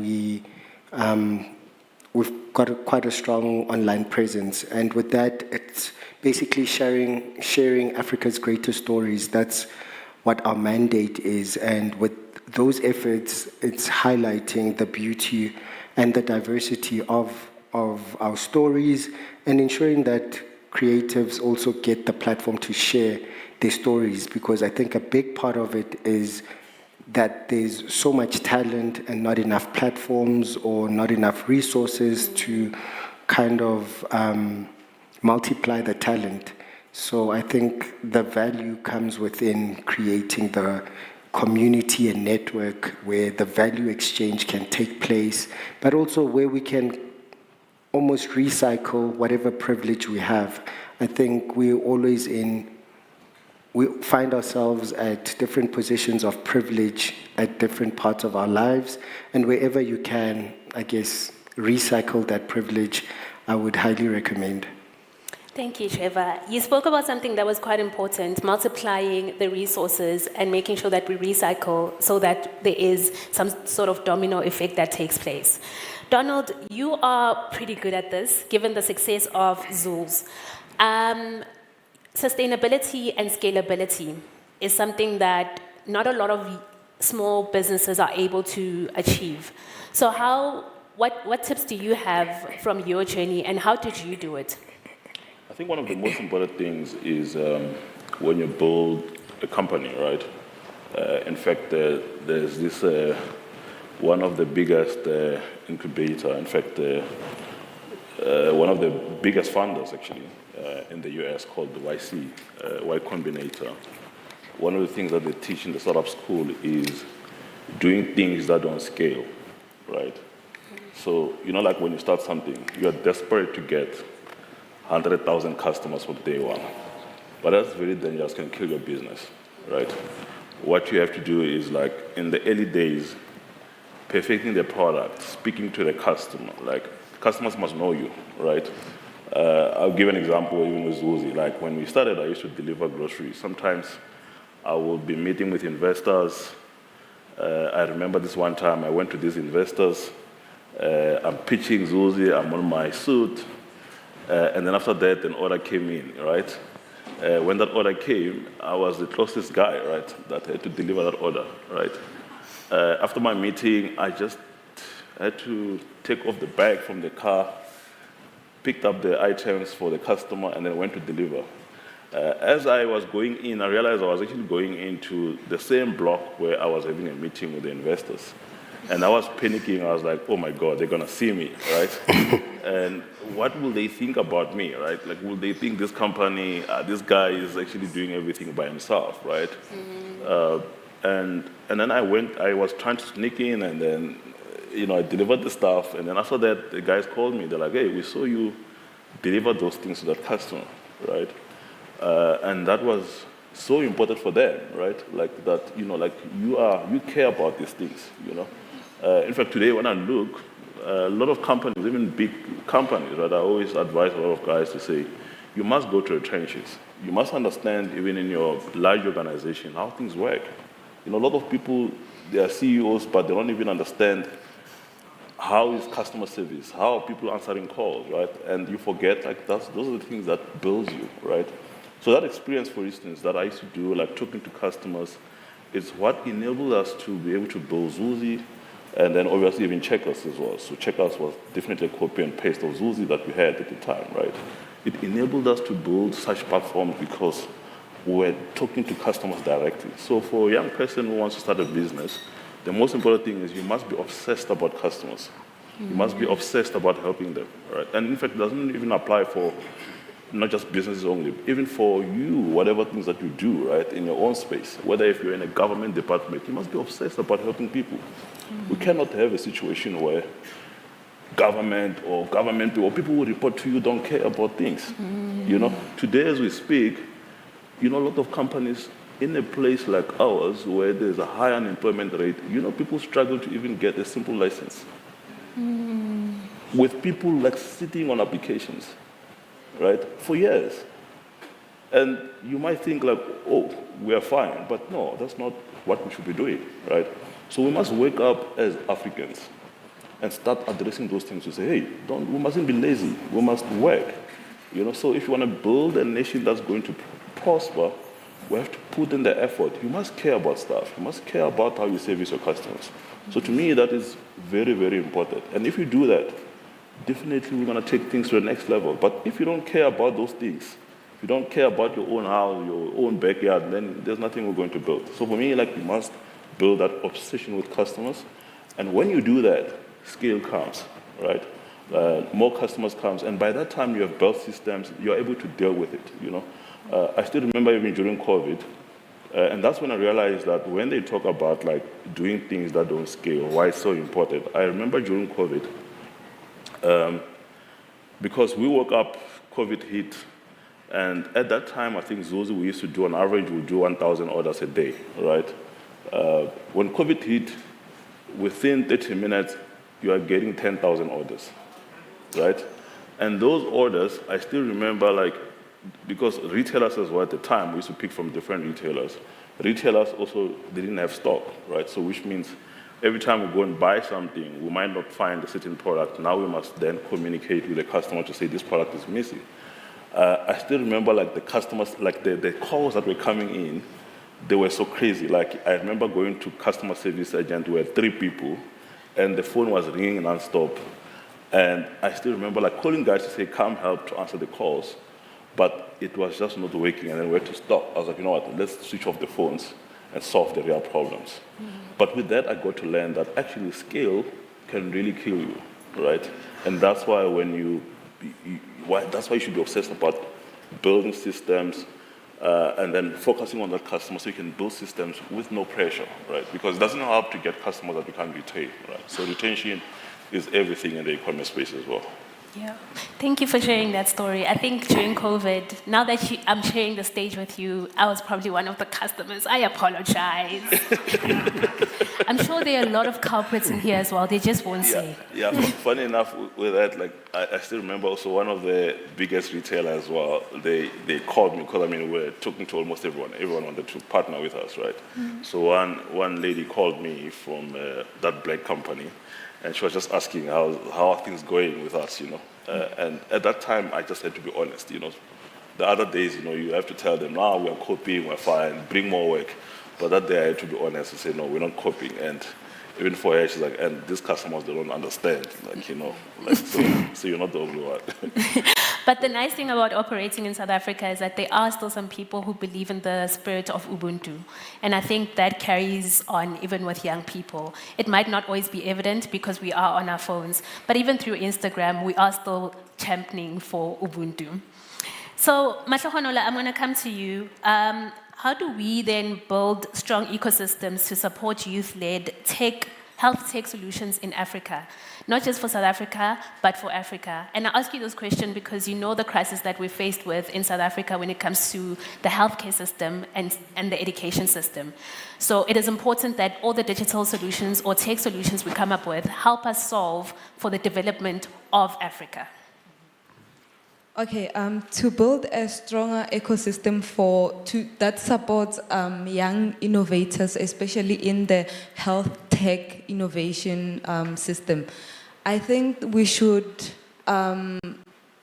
start awareness programs where we teach young innovators, especially from townships, about entrepreneurial business registrations, patents, and how to access funding.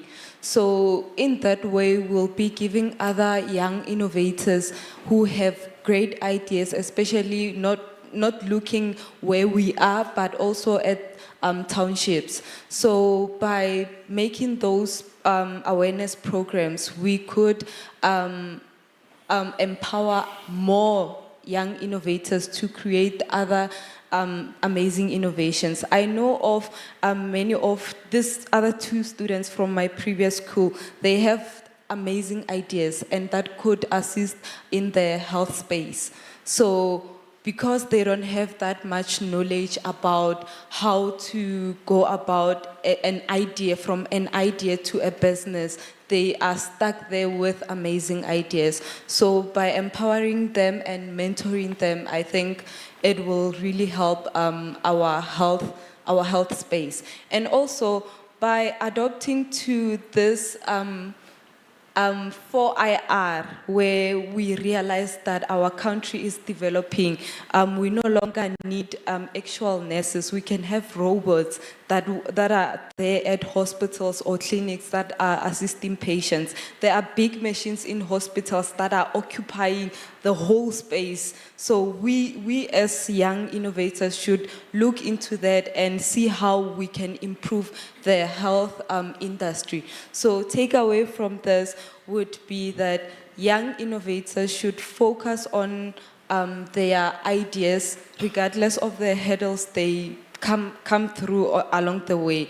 They should focus on their ideas until to the end. And also mentorship and coaches are really important. I saw by us, we are not in the health industry or the business industry. I'm a student pilot, and my twin sister is a flight attendant. So we are just learning everything along the way. We are just teaching ourselves how does an X-ray scan works, what's needed for a person to get an X-ray scan. So we are just learning everything along the way. So making awareness to other young people in townships, it could really improve our ecosystem, and we will be able to compete on a global stage. Like when my twin sister and I are traveling abroad with competitions, like we meet other amazing young innovators who are coming up with amazing ideas. When we went to Turkey in 2022, we met two guys from China, which are young like us, making a small device that can eliminate sound. And we were like really blown away and thinking that, okay, it's not only us in South Africa that have amazing ideas. Also, young people, especially in the township. Trust me, I come from Hammanskraal, and I know there are a lot of potential there. Thank you. Thank you so much, Matlofanolo. And you spoke about something that was quite important, inclusivity, right? We need to be inclusive in our solutions. And you having the stage today, I hope that it will give you the power that you need, and you'll be empowered to continue building forward. And one day you'll go back to Hammanskraal and take out another child from there and help them scale their business and their ideas. So I'm going to give my panelists a couple of seconds to think about this. If you were to be given the opportunity at the G20, 30 seconds, to tell us what you think is going to be the next big thing for young people in South Africa with regards to the work that you're doing, what would you say? I'm going to give you guys 30 seconds, but to my audience, I want you guys to think about how you can better support young people from the areas that you are from or from the families that you are from, your background. If you go back and look at your story, think about that one person who changed your life and how you could then go back and change another person's lives. Yes, it is important that we sit in these rooms and have these discussions, but I believe that action brings about more change than us coming together and deciding on policies and deciding on rules and regulations. So my challenge for you today is to go back and look at people that you wouldn't otherwise speak to, look at young people in South Africa, and try and mentor one person. I promise you, just one person will make a big difference. So, are you guys ready? Are you ready? Hey, they're looking away. Okay, Trevor, do you want to go first? So I would say the next big thing would be to institutionalize and commercialize our arts and culture, and ultimately our stories, so that they've got I guess, they become more reliable sources. I like that. I like that. Donald? Yeah, so I think definitely the next big thing is AI, right? Artificial intelligence. I think one of the mistakes we make as well is to give it big terms, right? Like, and then to a point where we end up not doing anything, right? So just to make it more practical, for instance, on our space, we are creating solutions like where you can have an agent. So whether if it's ordering in a restaurant, you can dial on the platform and then an agent will answer you. It can recommend stuff to you. It can tell you like what are the most popular stuff around that area. In fact, one of the biggest things that's happening now is a shift that is happening. So mobile phone is going to change quite a bit. Voice is becoming such a big thing, right? So like a phone, you want to be able to talk to it, right? Not type in stuff, right? So voice is such a big thing, right? So that's going to change a lot of things in terms of like how apps work, right? So if you're a young person, you have to get involved in that space, right? So looking at like companies like Vapi.ai, there's a couple of companies that do voice AI, right? So you need to say, how do I get involved in that? If I'm on the other side of government as well, if I want to give better service as well, where you can have an agent that's available 24/7 to answer queries, those things are now real, right? Those things, in fact, are built on what we call large language models. And those things is like if you think about large language models, it's like a student who's got a PhDs, like 4 PhDs, by the way. Like OpenAI latest large language models is able to pass like your chemistry, physics, maths, and physics PhDs with A's. That's where we are now with AI. So having that person taking your calls and recommending stuff and talking to whatever, it's mind-breaking. So all I can say is like we have to put our hands into that, you know. So for us, we are definitely going to lead in that space. So we are actually doing stuff around hotel bookings, ordering for restaurants, and it's real. Like it's no longer like something that's coming, you know. Yeah. So yeah, young people need to put their hands onto that as well. Thank you so much. Mahlonolo, you have 30 seconds. Okay, for me, I think the next big thing is for potential investors and potential funders to fund more ideas, regardless of how small the idea is, to fund those ideas because you'll never know where they can take a certain person and whether they could improve our health industry. So investors and funders, look into funding young innovators. Thank you so much to my panelists today. I absolutely enjoyed the conversation. Even though with Donald, when I said 30 seconds, he went over 3 minutes. You can tell a startup person from just them pitching the ideas on stage. Thank you. I hope you guys enjoyed the conversation. And please remember, young people are there, they're ready, and they're just waiting for you to open up your pockets.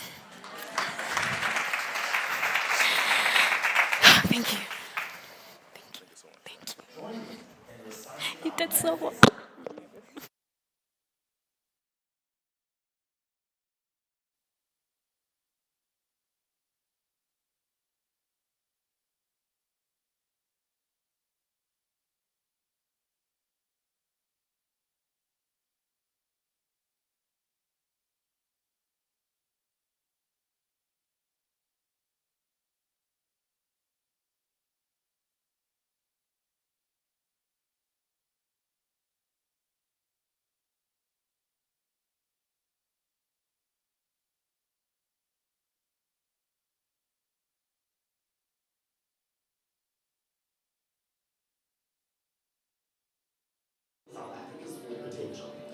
We will drive economic growth, create jobs, and uplift our communities.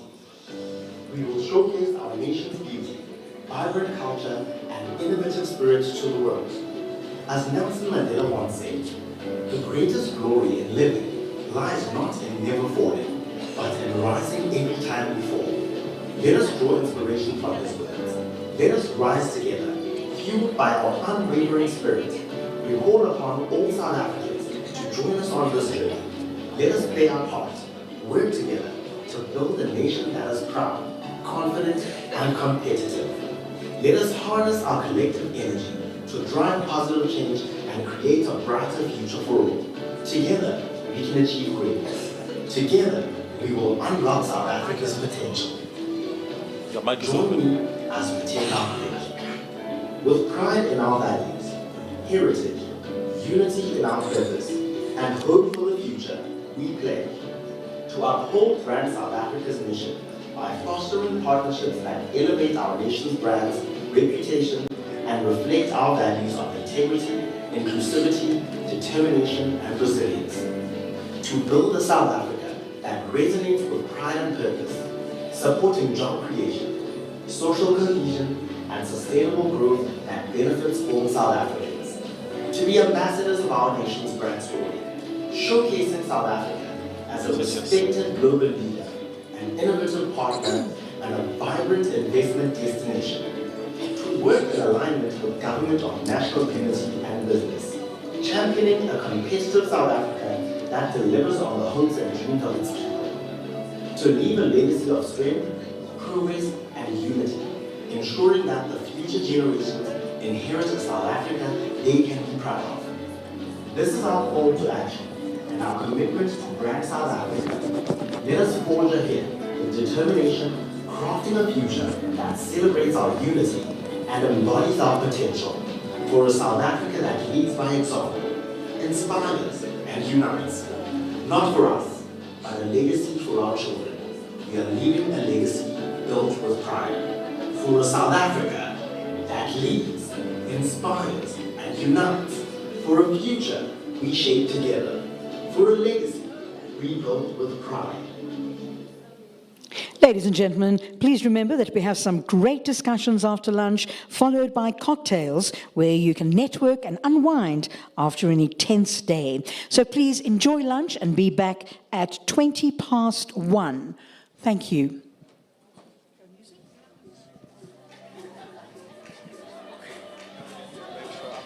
Okay, now we can figure out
be a success.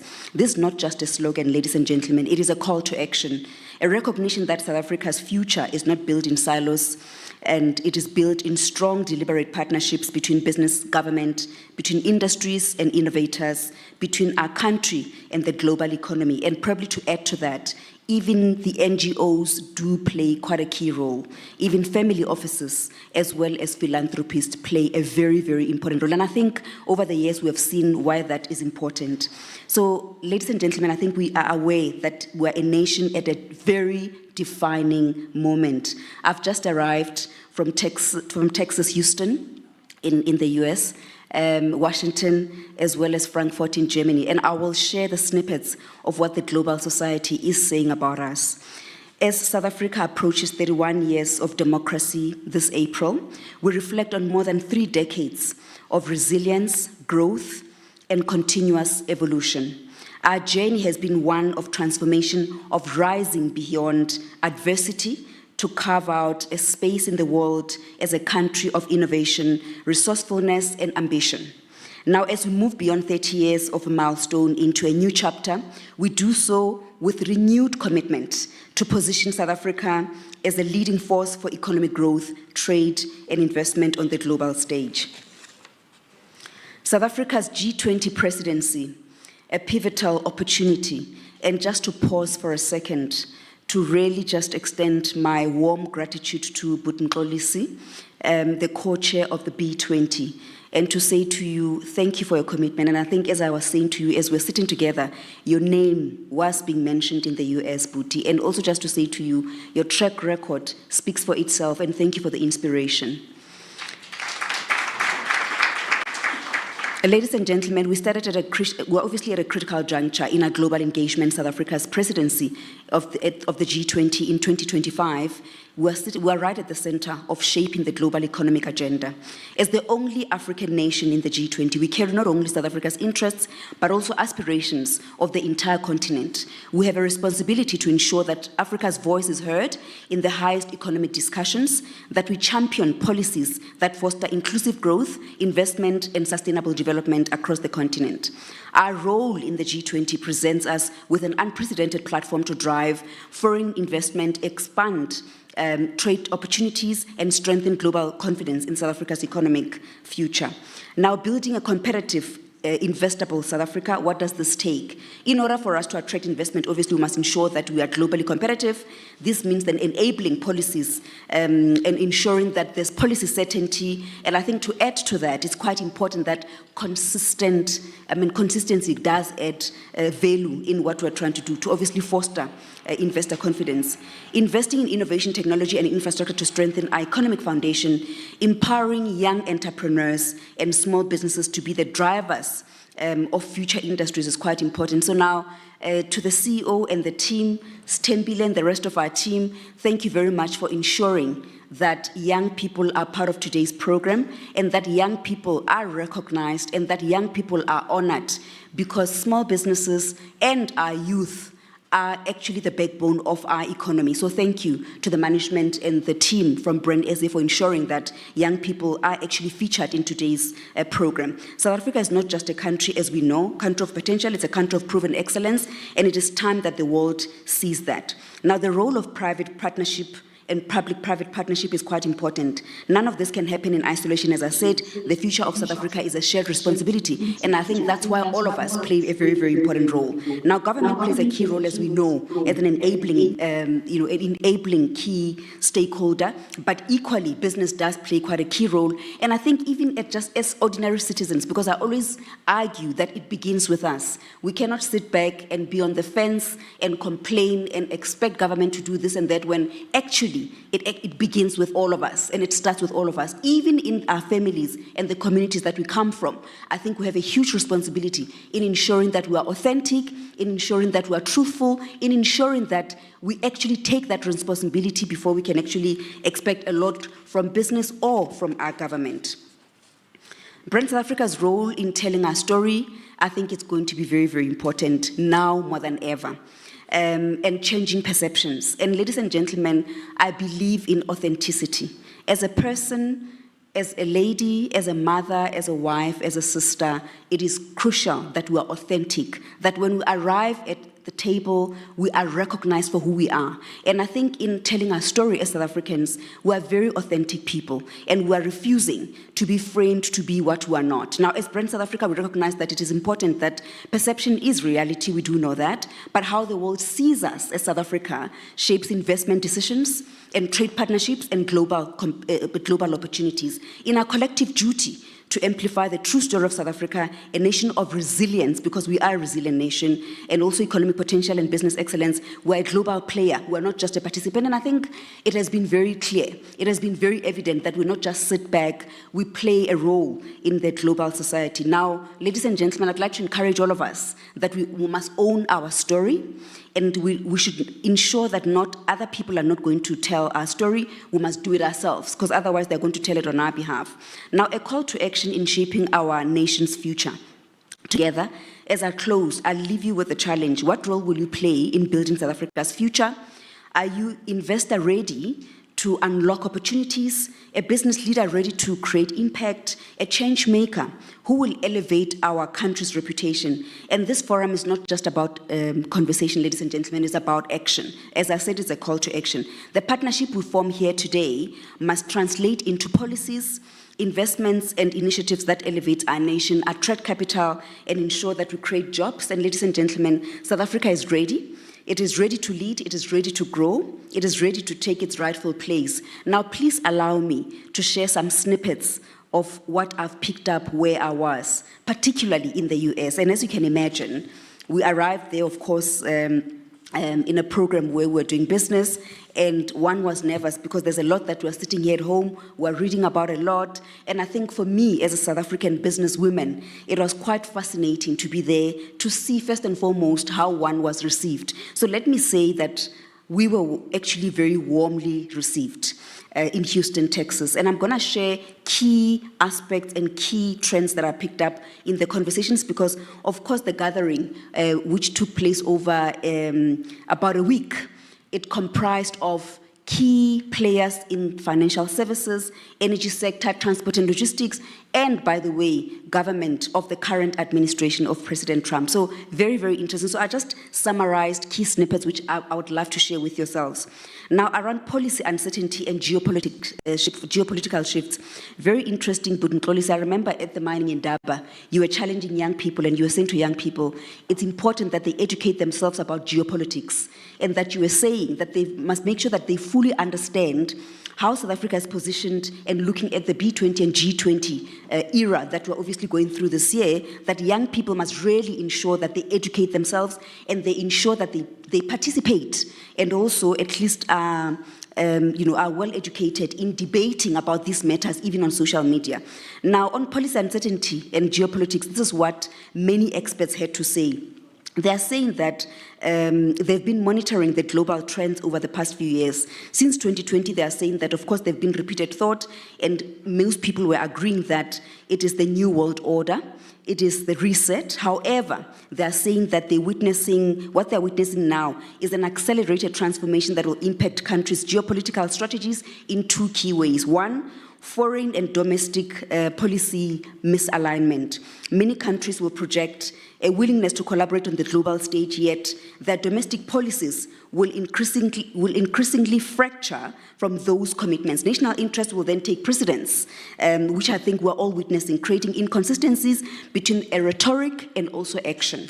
And the other important one, the second one, they are saying divergence between public and private sector strategies. Historically, policy changes unlock private sector growth. However, they are seeing a widening gap. Businesses are no longer just economic entities. They are becoming extensions of national geopolitical strategies. This will shift and reshape corporate investment strategies, particularly for multinational companies. Now, this growing tension between, of course, government policy, private sector goals will define economic decision-making in years to come. The other key topical issue was obviously around energy transition and supply chain challenges. The demand for energy is increasing, creating significant challenges along supply chain. One of the most surprising obstacles has been labor shortages, both in domestic white-collar and also blue-collar roles, while they often discuss concerns about artificial intelligence replacing jobs, the reality is that we urgently need more skilled workforce to support energy transition efforts. Additionally, nuclear energy remains a critical yet divisive topic. Some countries, particularly China, are making significant investments in the space, while many view China as a dominant force in the clean technology supply chain. It is important then to recognize that this is a result of a decade-long commitment to their consistent policy as China. China has successfully positioned itself as a leader in renewables, energy innovation, industrial competitiveness. This success is not just a product of economic power, but a strategic long-term planning. As China aims to peak carbon emissions by 2030, its approach provides lessons on the importance of policy consistency in driving sustainable progress. And lastly, ladies and gentlemen, globalization and localization trends. What was fascinating for me is that for many of us in business schools, as we're busy with our studies, I think that the era that we're living in today, some of the trends or what is happening reminds us of a lot of what we learned about globalization and local trends. This is what the experts had to say. Globalization is evolving. In previous decades, economic cooperation was driving the idea of shared prosperity. Business expanded across borders, supply chains were interconnected, and the global market then was flourishing. Now today, globalization is becoming conditional, which was quite interesting, and I'd like to pause. Today, globalization is becoming conditional, and for the following reasons. Some nations are intentionally localizing to protect domestic industries. Others are being forced into localization due to economic and political constraints. Climate change is also influencing this shift. Some countries are already experiencing severe impacts, and I think we've witnessed that. Others are still obviously viewing some of these as a distant concern. This fragmentation is making large multilateral agreements more difficult. And I think if you've paid attention to our Deputy Minister's speech, he actually touched on the multilateral agreements. It's going to be making things very difficult. Instead, we're witnessing the rise of smaller regional coalitions rather than broad global solutions. The future of economic cooperation will depend on targeted partnerships, which is quite interesting. These smaller, more focused alliances may prove to be more effective than attempting to align all economies under a single framework. Very, very interesting times. The future of public-private partnership and collaboration. Government and private sector recognize their interdependence. The public sector must see business as key partners in solving global challenges rather than merely economic entities. The private sector must understand that sustainable growth depends on the efficiency of governance and policy stability. For businesses, this making new investment based on the solutions. And lastly, but not least, as I conclude, we stand at a pivotal moment, ladies and gentlemen. The challenges we face, whether in energy transition, supply chain resilience, geopolitical stability, are extremely complex. And therefore, I argue that the mindset that we need in our organizations, the mindset that we need in our boardrooms, serving on our boards, being part of our management teams, it's going to require very sober leadership. We're going to have to be very sober. Because when you are sober, you can apply your mind calmly. You also assess as to whether you should react and not to react. And I think we've seen it in our President Cyril Ramaphosa, a very calm gentleman that actually assesses the situation before he responds. So therefore, at the same time, the era that we operate in presents significant opportunities. We must be proactive, adaptable, and not be set in our ways, because now we need to be agile. the commitment to policy consistency if we are to navigate this uncertain time successfully. This is not just about economic growth or political stability, it is about building a future for our children that fosters innovation, supports communities, and drive meaningful change. As we move forward, ladies and gentlemen, may I plead to all of you and encourage all of us to think beyond the challenges that we are facing and just think about also the long-term impact and consequences of the things we say when we open our mouths, how we debate on issues on social media, being truthful and authentic, and ensuring that we are honest and we tell the truth. And also we must check our facts whenever we go through the information that we get through. The long-term effect of our discussions or decisions obviously are going to then yield the results, because what we put in is what we get out. This is our opportunity, ladies and gentlemen, to shape the future, and please let us seize the moment. Thank you very much. Thank you, Ms. Cizere. As South Africa takes a pivotal role in global economic discussions, we turn our attention to G20 and B20, South Africa's presidency and business opportunities. This fireside chat will explore how South Africa can leverage its G20 presidency to drive economic growth, policy influence, and investment opportunities. To moderate this fireside chat, please welcome Nozipho Shabalala. Thank you so very much. Ladies and gentlemen, may I ask for a round of applause for our Brand South Africa chairperson? For Hello, a very Ambassador. comprehensive report on her travels, but also helping us to really put our finger on the pulse of where the global conversation is. And this conversation, of course, now leads us into this fireside chat, where it's such a pleasure for me to invite in the room one of the B20 co-chairs, Mr. Mxolisi Mgojo. Let's give him a round of applause as he joins me up on stage. And to also announce, ladies and gentlemen, that joining us virtually from Geneva is Ambassador Xolisa Mabongo, South Africa's sous Sherpa for the G20. You're welcome, please, sir. Thank you very much. Can we give Ambassador a round of applause just to welcome him as well? And very shortly, you should be seeing the ambassador on the screen. But essentially, this conversation, condensed time that we have, gentlemen, is really about tapping into one of the things that the Brand South Africa chairperson has spoken about, and that is how does South Africa seize the opportunity to shape economic policy and really drive investment reforms during this G20 and B20 presidency. Ambassador, thank you for joining us. Let me start off with you. And the question that I want to bring to you really allows us to frame the conversation. What is going to set the South African G20 presidency apart? Thank you very much, and greetings to all those that are present in the conversation. Go ahead, Ambassador, we can hear you. No, thank you very much. It's an honor for me to participate in this discussion. Firstly, for South Africa, this is a major opportunity, an amazing opportunity for us to be at the center of influencing global policy on issues that are pertinent not only to South Africa, but to the African continent and countries of the South.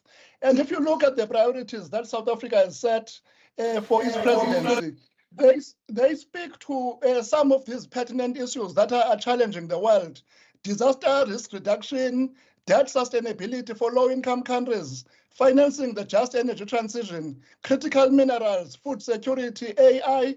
So these are all pertinent issues. So we have an opportunity as a country during this 1 year of our presidency to make sure that through the G20, we influence global economic policy. We influence economic coordination. So that is the first part. The second part, in terms of the African continent, as you will recall, the African Union was admitted to be a full member of the G20 during the presidency of India of the G20. And that therefore also gives us an opportunity as the continent to actually drive through the G20 the priorities that we have set out for ourselves under the Agenda 2063, the Africa we want. And there is a very big complementarity between the priorities that South Africa has set for itself as a country and those that have been set by the African Union. For example, if you look at issues of food security, AI, climate change, the just energy transition, these are complementary, these are priorities that South Africa, that the African Union and all African countries are pursuing. So this is therefore an opportunity from that perspective to make sure that we use the G20 to really set the agenda and make our agenda as the continent very prominent. And lastly, I would say that we are following on the successful presidencies of other countries of the South, Indonesia, India, and Brazil. And what all these countries have done was really to bring the development agenda onto the G20. So we are talking about the 2030 agenda and the achievement of the Sustainable Development Goals. And we're now only 5 years away from the 2030 deadline that was set for the SDGs. So this is really an opportunity, therefore, to use the South African presidency to make sure that we continue placing the development agenda in the center of the work of the G20. So the G20, you are only a president for 1 year. So you've got to be strategic in what you want to achieve. You've got to set your goals very clearly. You've got to prioritize. And I think South Africa has managed to do that with the priorities that I've highlighted, which were announced by our president when he launched our G20 presidency. So I think we're on the right course, I think as a country, as a whole society, because the G20 presidency is a whole of society project. I think let's work together to make sure that we can advance on all these priorities for the benefit of the people of South Africa, the continent, and the rest of the global South. Thank you. Ambassador, thank you very much. From setting global economic policy to centering Africa and Africa's priorities to looking at the just energy transition, but also focusing on issues that emerge from the global South. Let me then come to you, Mr. Mgodro, and ask the question, if the ambassador is saying it's important to then strategize, to have set goals and objectives, from a B20 perspective, how do the B20 priorities align, feed into, and influence the G20 in particular? Thank you very much again for the invite. And really, as South Africa, we are very honored from the business point of view to be really part of this global agenda. And of course, everything that we do as business is very much aligned with what the government is doing. And so if you look at the 3 pillars that the G20 has set, which is really around solidarity, equality, and sustainability. Now, where does the B20 fit in within that?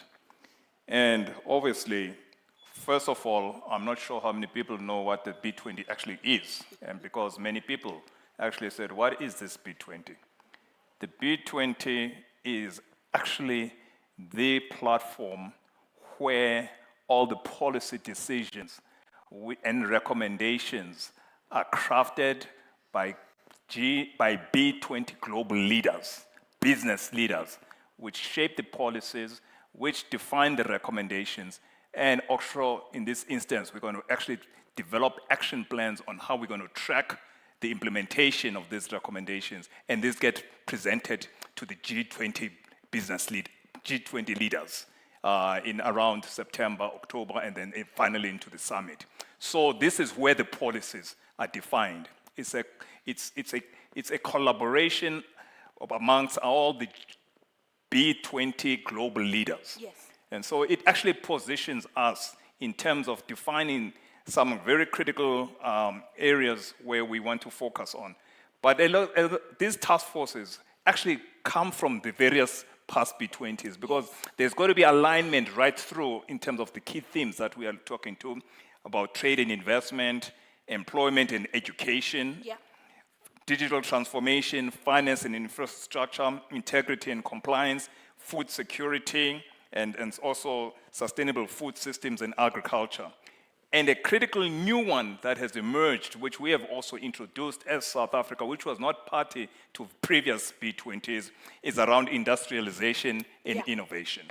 And so this is how we want to bring this alignment to the G20 agenda and ensuring that we build on the previous work that was done by Brazil, Indonesia, India, to make sure that there's also that continuity in terms of the themes that we're actually going to be putting forward. So I'm going to build on what you've shared with us, Mr. Mgojo. I'm going to go back to Geneva, to the ambassador. Ambassador, I'm not sure if you were privy to some of the comments that the chairperson of Brand South Africa made just before we started the conversation, but one of the things she highlighted was a fragmentation of global supply chain, a sense of globalization where we might be seeing an elevation of the local priority over collaborating at a multilateral or global level. The question to you then, Ambassador, is that in this current environment, where South Africa is seeking a much more inclusive approach to trade and global cooperation, how does the G20 achieve its objectives? Thank you very much for the question. So I think from the way we are looking at it, it is indeed that true that we are living in a changing, vastly changing geopolitical environment. I listened to the chair when she spoke about the nature of globalization of the future, and I fully agree with the sentiments that were expressed. In terms of trade, though, we do have to seek multilateral solutions because we have an existing multilateral trading system under the World Trade Organization. And it is existing, but it is also suffering from fragmentation. We have got to recognize that.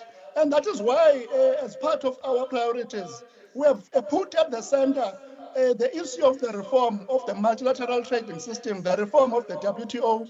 So that is one of our priorities that we seek to pursue. We also seek to pursue collective solutions towards green industrialization, and we're working on this with a number of G20 partners. Let me also hasten to say one of the reasons that we want to strengthen the multilateral trading system is the fact that if you look at resources in the world today, if you look at official development assistance, for example, it is dwindling, but developing countries actually have an opportunity to trade and generate resources for themselves. So we are no longer in an era where we are going to depend on official development assistance from the developed world. We have got to generate our own domestic resources.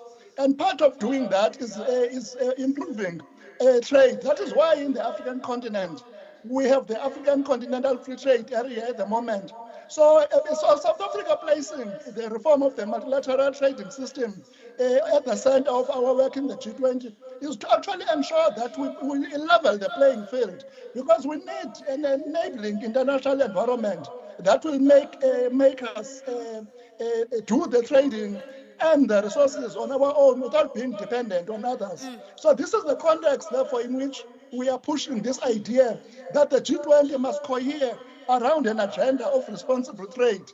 So this is, in essence, what that would be our response to the question. Ambassador, thank you very much. It's an excellent response that shines the spotlight, as you've said, on reducing dependencies. And I must apologize to both gentlemen. Our time has been reduced significantly on the clock. So I am going to jump around a little bit. And so let me then ask this question, Mr. Mgojo. The G20 and the B20 come and go. What will be the difference from a South African economic perspective of life before the B20 and G20 and life after? And to narrow the question down, from a sectorial perspective, which are the sectors that we are expecting are going to be fundamentally different because we've had this presidency, and what can we expect from business in terms of unlocking those opportunities? You know, there's a lot in this question that you are asking. So I'm going to really try and narrow it really down. What we said when we were in Brazil during the handover, we said what's going to differentiate this B20 from other B20s, and actually making sure that going into the future, we can demonstrate that things that we recommend actually gets done. And that was one of the big themes. It was about a call for action. Yes. An action where we can actually define not only the recommendations, not only the priorities, but we can actually put measurable mechanisms to ensure that as B20 go to the next B20, we ensure that there is alignment between what one country takes over from another country and continues, because some of these initiatives don't just happen in 1 year. And part of doing that, we established what is called a troika. Whereas South Africa now, being the presidency, we are able now to say, what is it that was critical in the recommendations of Brazil, of which we were party to the development of those recommendations? And how do we ensure that we can put measures to actually ensure that they actually transcend into South Africa? A continuity. And a continuity, and at the same time, we bring in the third part, the US now, to say, guys, let us co-create this thing so that there is continuity, and actually we can show implementation and how we're going to report back on this when it comes. But for South Africa, I think what we've realized that, government can't do things on their own. Yeah. And we've realized it in terms of the business-government partnership that we've established to deal with the crisis of this country, whether it's energy, transport and logistics, crime and corruption. And I'm fortunate that I co-lead the National Logistics Crisis Committee, part of the B4SA platform. So we are in there solving the crisis around transport and logistics, working with the minister, working with Transnet. We're also doing the same thing with Eskom, dealing with the energy crisis there. So we've got a unique opportunity. And I was talking to the Brand SA guys to say, we have something that no other country has got. Yeah. And it was recognized even in Brazil. And that is a partnership that enables to actually get things done. And so the call is going to be, and we're already engaging with government and using this partnership to say, how do we move forward now in terms of implementing these recommendations in South Africa, because we're going to have to do that in South Africa. And therefore, we already have a unique platform that we can work off to actually do the implementation. So the big focus is going to be for us with government to say, now that we've got these recommendations, how do we implement them? And of course, some of this is going to require dealing with the things about trade between ourselves and the rest of the continent. So we're going to have to be able to engage with our counterparts in Africa from a government point of view, but also from a business point of view. Because at the end of the day, trade is done by business people, not by governments.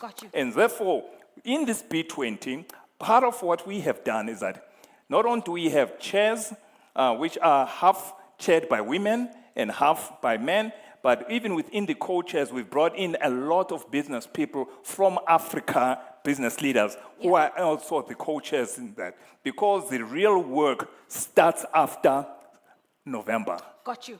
So I've got one final question for each of you. Mr. Mgojo, I'm going to stay with you, and then I'm going to close with Ambassador. You talk about, in the architecture of the B20, an intentionality around the representation of women as part of the co-chairs. I know that the other co-chair is also a woman who you're sharing this responsibility with. And it's not surprising, because you've said that the theme is about equality. There's a tenet of inclusivity that's important. How do we then make sure that this B20 and this G20 does not live and die with big business, and that we are cognizant of bringing women along, bringing young people along, bringing small and medium-sized enterprises along, so that we don't look at life post this presidency and go, well, that was a great show for big business and government in South Africa? I love that question. I really love it, because it talks to exactly why, for the first time, and this was announced in Brazil by myself, that it was unacceptable that with even the construct of the B20 structure, that it's basically all men. Yeah. And an intentional announcement was made at their summit that in South Africa, half of that whole structure, right from the chair it's going to be co-chaired. No longer just a chair, but co-chaired. Men, women, right to the chairs. Half of the chairs are women, half of the chairs are ladies. But what we've also said, in terms of the task force that was there in Brazil, around a task force just set up for women inclusivity, I said, but why do we have it separate? Yeah. Because when you're talking about issues of trade, when you talk about issues of finance, when you talk about issues of digitalization, and when you talk about women's issues have got to be represented and then make sure that this policy address those inequalities that are happening there and ensure that inclusivity within this task force also deal with issues of women, which are broadly the fact that women have been marginalized in terms of actual economic activity and participation in a fair manner. Then we said also, the issues around small and medium enterprises has also got to be inculcated in terms of the recommendations on how we're going to do exactly what I was listening to earlier on when there was a presentation about the youth participation, the innovation that we're seeing there. And we say, this is a latent talent that we are not really fully utilizing. So how do we bring in even the youth within this? So this is how now we are reshaping this, this whole economic inclusivity and inclusive growth, making sure that it actually also addresses those. And we're hoping that in this we can actually lead. Because obviously we can't dictate, we recommend to other countries, for other countries also as part of this, but we're going to have to show that in action here at home. And so hence why I'm saying that the real work now is what happens after November to make sure that all these commitments that we are making, that we actually translate them into action. Fantastic. I haven't seen that much passion about women and being mainstreamed in a very long time. Thank you very much, Mr. Mgojo. Final question to you, Ambassador. I can't leave this point that Mr. Mgojo keeps making, that the real work starts after November, because for a lot of us, we might think that the G20 is about that one big summit. And it really is about what happens after the summit. The question that I want to bring to you in this regard is, what is it that we are going to hold ourselves accountable to as a country to ensure that the G20 presidency has delivered its intent? What can South Africans hold you, Ambassador, as Sue Sherpa, accountable to, alongside everybody else who's part of the G20 architecture, to say, this is what was delivered to South Africa? If you could give us the power to hold you accountable, what are the 3 things you'd want us to hold you to? So firstly, the strategies that we want to be agreed by the G20 during this year, by the leaders, we have to have action plans. We have got to have time-bound action plans on all the actions that we are proposing. Let me just highlight 3 critical areas for us and for the continent. Firstly, one, we are proposing that the G20 this year under our presidency should adopt a framework, a G20 framework on critical minerals. Now, the issue of critical minerals has become so pertinent for the continent and other countries of the South because we want to move away from the way we did mining 100 years ago when it comes to critical minerals. We want beneficiation at source. We want local value chains. So those are some of the things. So once we agree on a framework like that, for example, it must have time-bound action plans that can be monitored by the G20. So this is just one example. Secondly, one of the areas that is very close to the heart of our president is the issue of debt sustainability for low-income countries. So therefore, we want the G20 this year under our presidency to improve the international frameworks that are there, that are existing, which have not been delivering optimally on debt relief for developing countries. We know, for example, that this year, about 23 African countries are on the verge of debt distress. So our aim, therefore, is that during our presidency, the G20 must agree on a framework of how we are going to deal with the debt management and sustainability by African countries. Again, there, we should emerge with a time-bound action plans, not just statements by the leaders. And the last point I would make is that we also hope to host around July an international conference for small and medium enterprises.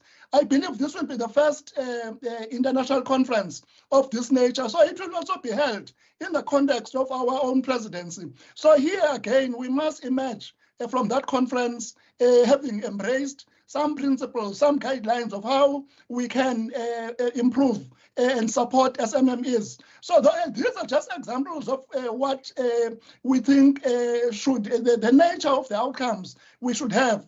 But the point is that we must be accountable. We must have time-bound action plans that we can monitor in the coming years over the presidencies of other countries. Thank you.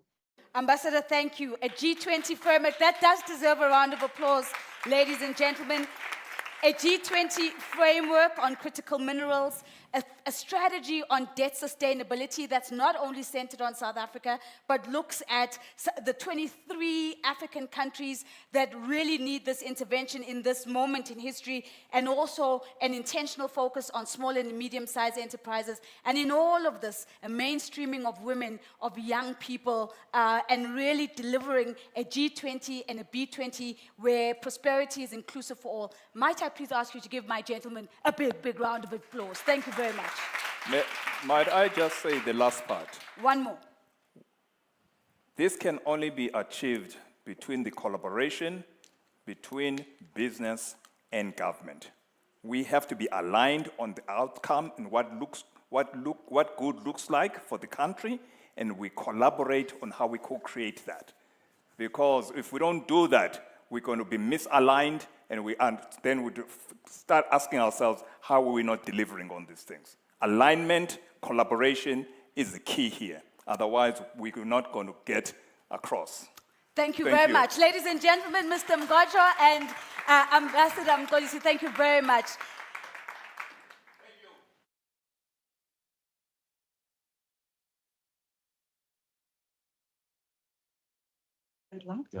Thank you so much, Ambassador.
Our final panel discussion delves into the power of South African brands in driving economic growth, tourism, and investment. As South Africa positions itself as a global leader, strong branding, storytelling, and strategic partnerships are essential in enhancing our nation's value proposition. This is again moderated by Nozipho Shabalala.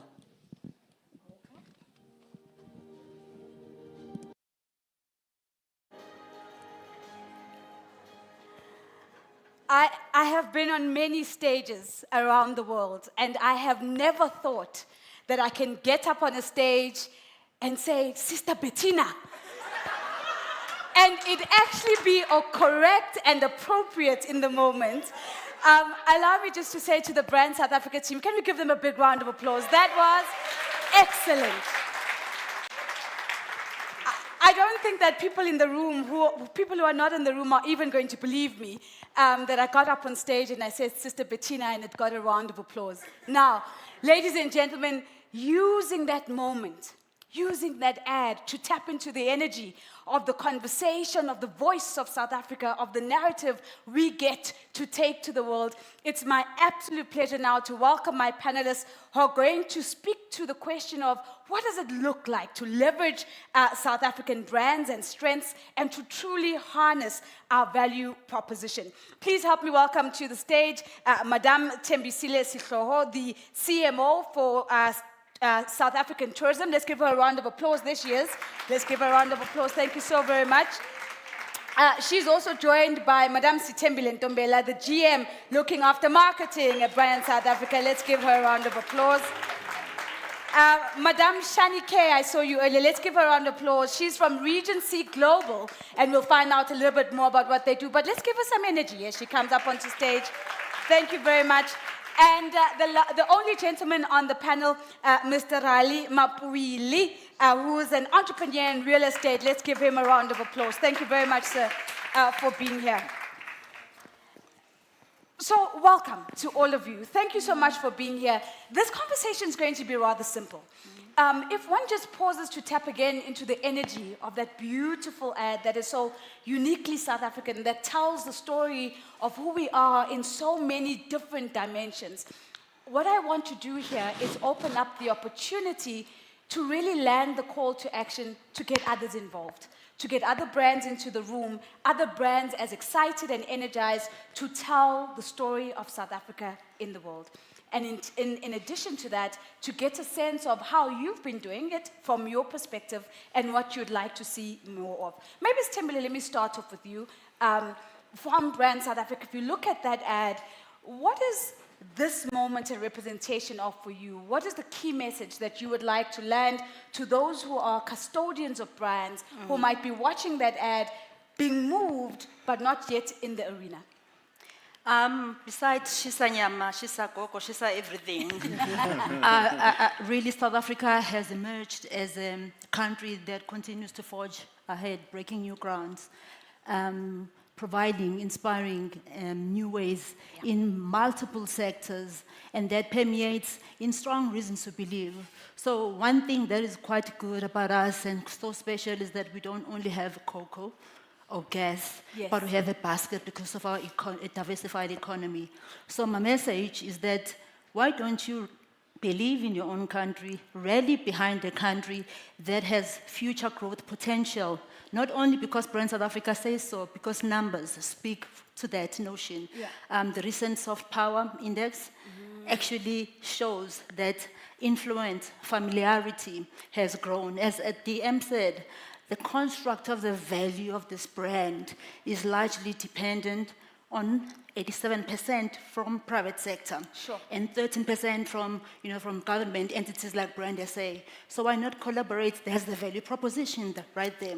Fantastic. The value proposition is clear. Why are you not collaborating is the provocation that Thembile is leaving with us. But Thembile, let me bring this question to you. Tourism is seen as one of the most strategic magnets through which we pull people's eyeballs towards our country and we get them to pay attention to what we have to offer. From a South African tourism perspective, when you think about the South African value proposition, what would you like all of us in the room to think about, to do, to carry into the world?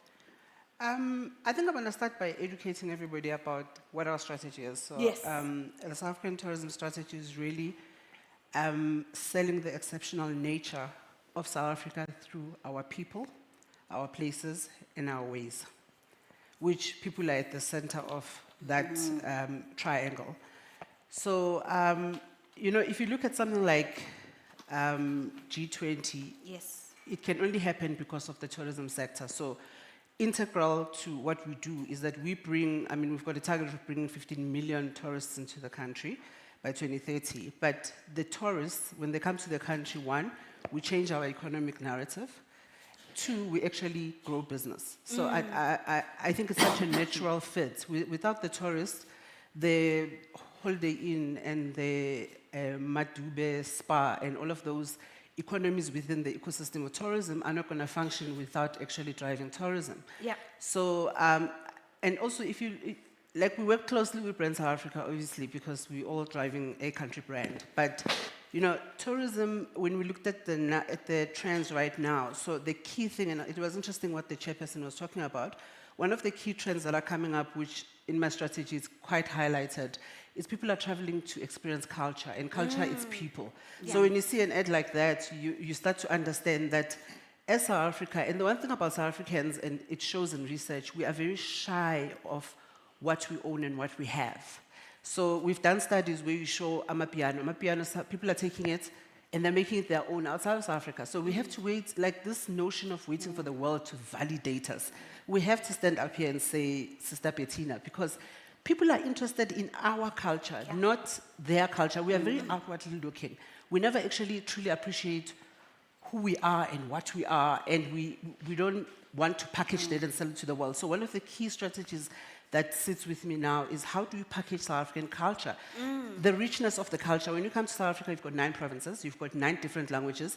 In some of the provinces, you actually have 2 different languages. Yeah. We dress differently, we look different.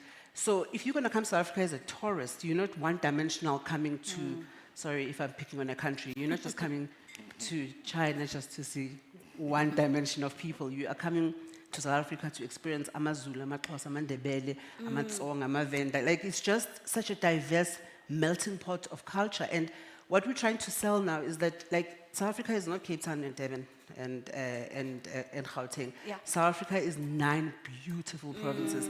And if people can, you know, the conversion in terms of value becomes so big, because if we drive the geographical spread of tourism, that we sell and package our culture in such a way that a person lands in Joburg, they go to Vilakazi Street or wherever they want to go, and then they move and they go to the Northern Cape and they see ecotourism, you are keeping the tourist in the country for much longer, which converts to business for the business people that are sitting in this room, and they're able to fill their beds, they're able to sell their food, they're able to sell experiences.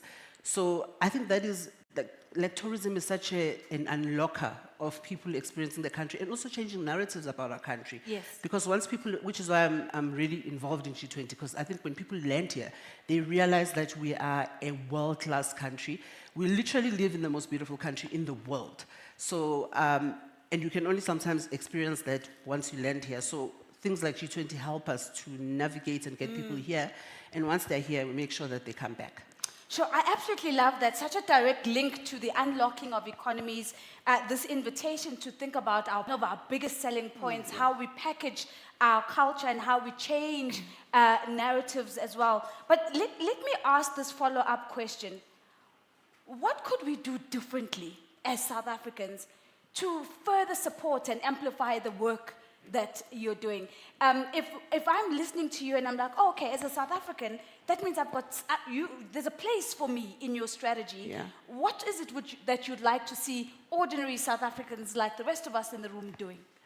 I always say that I have 60 million billboards, and they're called South Africans. So I think what South Africans need to do is to travel their country. Sure. So we cannot sell our culture if we are sitting in the back room of Soweto. People, South Africans, and that's what we're driving. And I know that economically there is challenges. We are doing things like with the short left team to make sure that people understand that you can travel your country cheaply. When people travel this country, when our people start to travel this country and experience it, they become advocates of the country. So you're not going to leave the country and not have positive things to say about it. So until I think the growth the growth we're seeing now comes from mostly Africa. And by the way, our brand health score is also up. And thanks to, you know, if you look at it, what drives it up is our people. So if you look at things like the rugby, Tyler winning, Amapiano driving, Trevor Noah, you know, those are our people, those are assets. You know, Bopra Hugh, even our legends that have laid to rest are still carrying the brand of South Africa forward. So I'll just encourage South Africans to travel South Africa. And I think Stembile said it. Speak positive. Oh, it was your chairperson. Speak positively about your country, because if you don't, then whose job is it to sell our country? So, yeah. That's beautifully put. Pack a suitcase, take a short left. Take a short left. That's the call to action. And a right, and a forward. And right and forward. And when you're out in the world, to be mindful and conscious of the language and the narrative that you're sharing. Shani, let's bring your voice into the conversation. How do you fit into amplifying and elevating brand South Africa or South Africa Inc.? Awesome, thank you. I mean, I think what we do taps into a lot of the areas that have been spoken about. Speak positively, fundamentally a key one, and the idea of people and people first and changing narratives. So, and I think also earlier when the minister spoke about the fact that the brand collateral of South Africa is made up predominantly by, I think it was 87% of corporate. Yeah. So what we do is work with the corporate sector in what we call collaborative brand and media campaigns. So the idea is really to tell stories of positive business-led transformation across industries and sectors, across all of the interventions that are happening, from the amazing enterprise and supplier development initiatives where we meet entrepreneurs who've been able to grow their businesses as part of corporate value chains, to employ people, to uplift, to corporate social investments that are systemic and strategic, that are really making long-term impactful sustainable changes, to sustainability initiatives and ESG, to skills development within the workplace, to gender, which has been spoken about quite strongly. So it's looking at real people's lived experiences and creating stories through the voices, through the experiences of these people with beautiful cinematic visuals to create stories that collectively show what South Africa is about in terms of good, responsible business, in terms of ESG, in terms of good for businesses, good for society, and putting that out as a collection, not competitors, not this, but across the board. We've got our finger on the pulse of the way to do things right. And I think for us, it was really about, can we shine a spotlight away from the doom and gloom that's constantly sent to us in the media, and really start looking at what's happening in the authentic voices of the people that are experiencing it, and showcase what's possible and what's happening out there, and in doing so, to create that conversation and change the conversation, both for South Africans, as you say, to become ambassadors of our country, to get people to be talking about the good things that are happening, and to show to the world that this is what we're about, that we have a South Africa open for investment, that we understand the triple bottom line, that we understand BEE in a way that other countries, I guess, are only starting to learn because we've been doing it for a long time, that we have, strategic interventions that are making, impact and have double materiality at their heart. And so that's very much what we are passionate about, and working together as a force to kind of shift the system and create the environment for all South Africans to thrive. I think your work is absolutely fascinating, Shani, because what I'm hearing you say is you're shining the spotlight on business that's really transforming societies. But what I'm also hearing is that perhaps there's been an evolution from, we're a business and we're doing CSI because it's one of the things we've got to tick off for our annual report and have the nice picture as part of that annual report, to business going, how do we become good corporate citizens that are really contributing to the shaping and building of societies? What I'm interested in as a question is, how has the conversation evolved for you over time? When you step into a boardroom or within a team, how does that conversation sound now compared to how it might have sounded at the time when it was still all about, get us a nice picture for the annual report, please? I think that's a great question, and I wish that there was a one answer, one fits all answer that everybody has kind of evolved. I think it's there's a spectrum, right? But I think in the most evolved scenario, and we've been doing this work in South Africa for about 6 or 7 years, and before that in the context of the UN Sustainable Development Goals globally, so really looking at strategic business storytelling. I think what's beautiful about the South African conversation is that it does look different, that what started out as a checkbox exercise of people grappling, what story can we actually tell that will look good on the integrated report and that we can kind of come in and sort of claim a little bit of value for. To things now where you're looking at very strategic partnerships of businesses working with NPOs that are no longer seen as the begging bowl charity that we're giving some money to, but as a strategic service provider delivering partnership interventions that are changing the system. And companies, I think, understanding more and more that by creating, we need a flourishing society in order to be able to continue to do business into the future. And so it's that very much more systemic approach to an understanding of what we need as South Africa, that long-term perspective of what we're trying to achieve.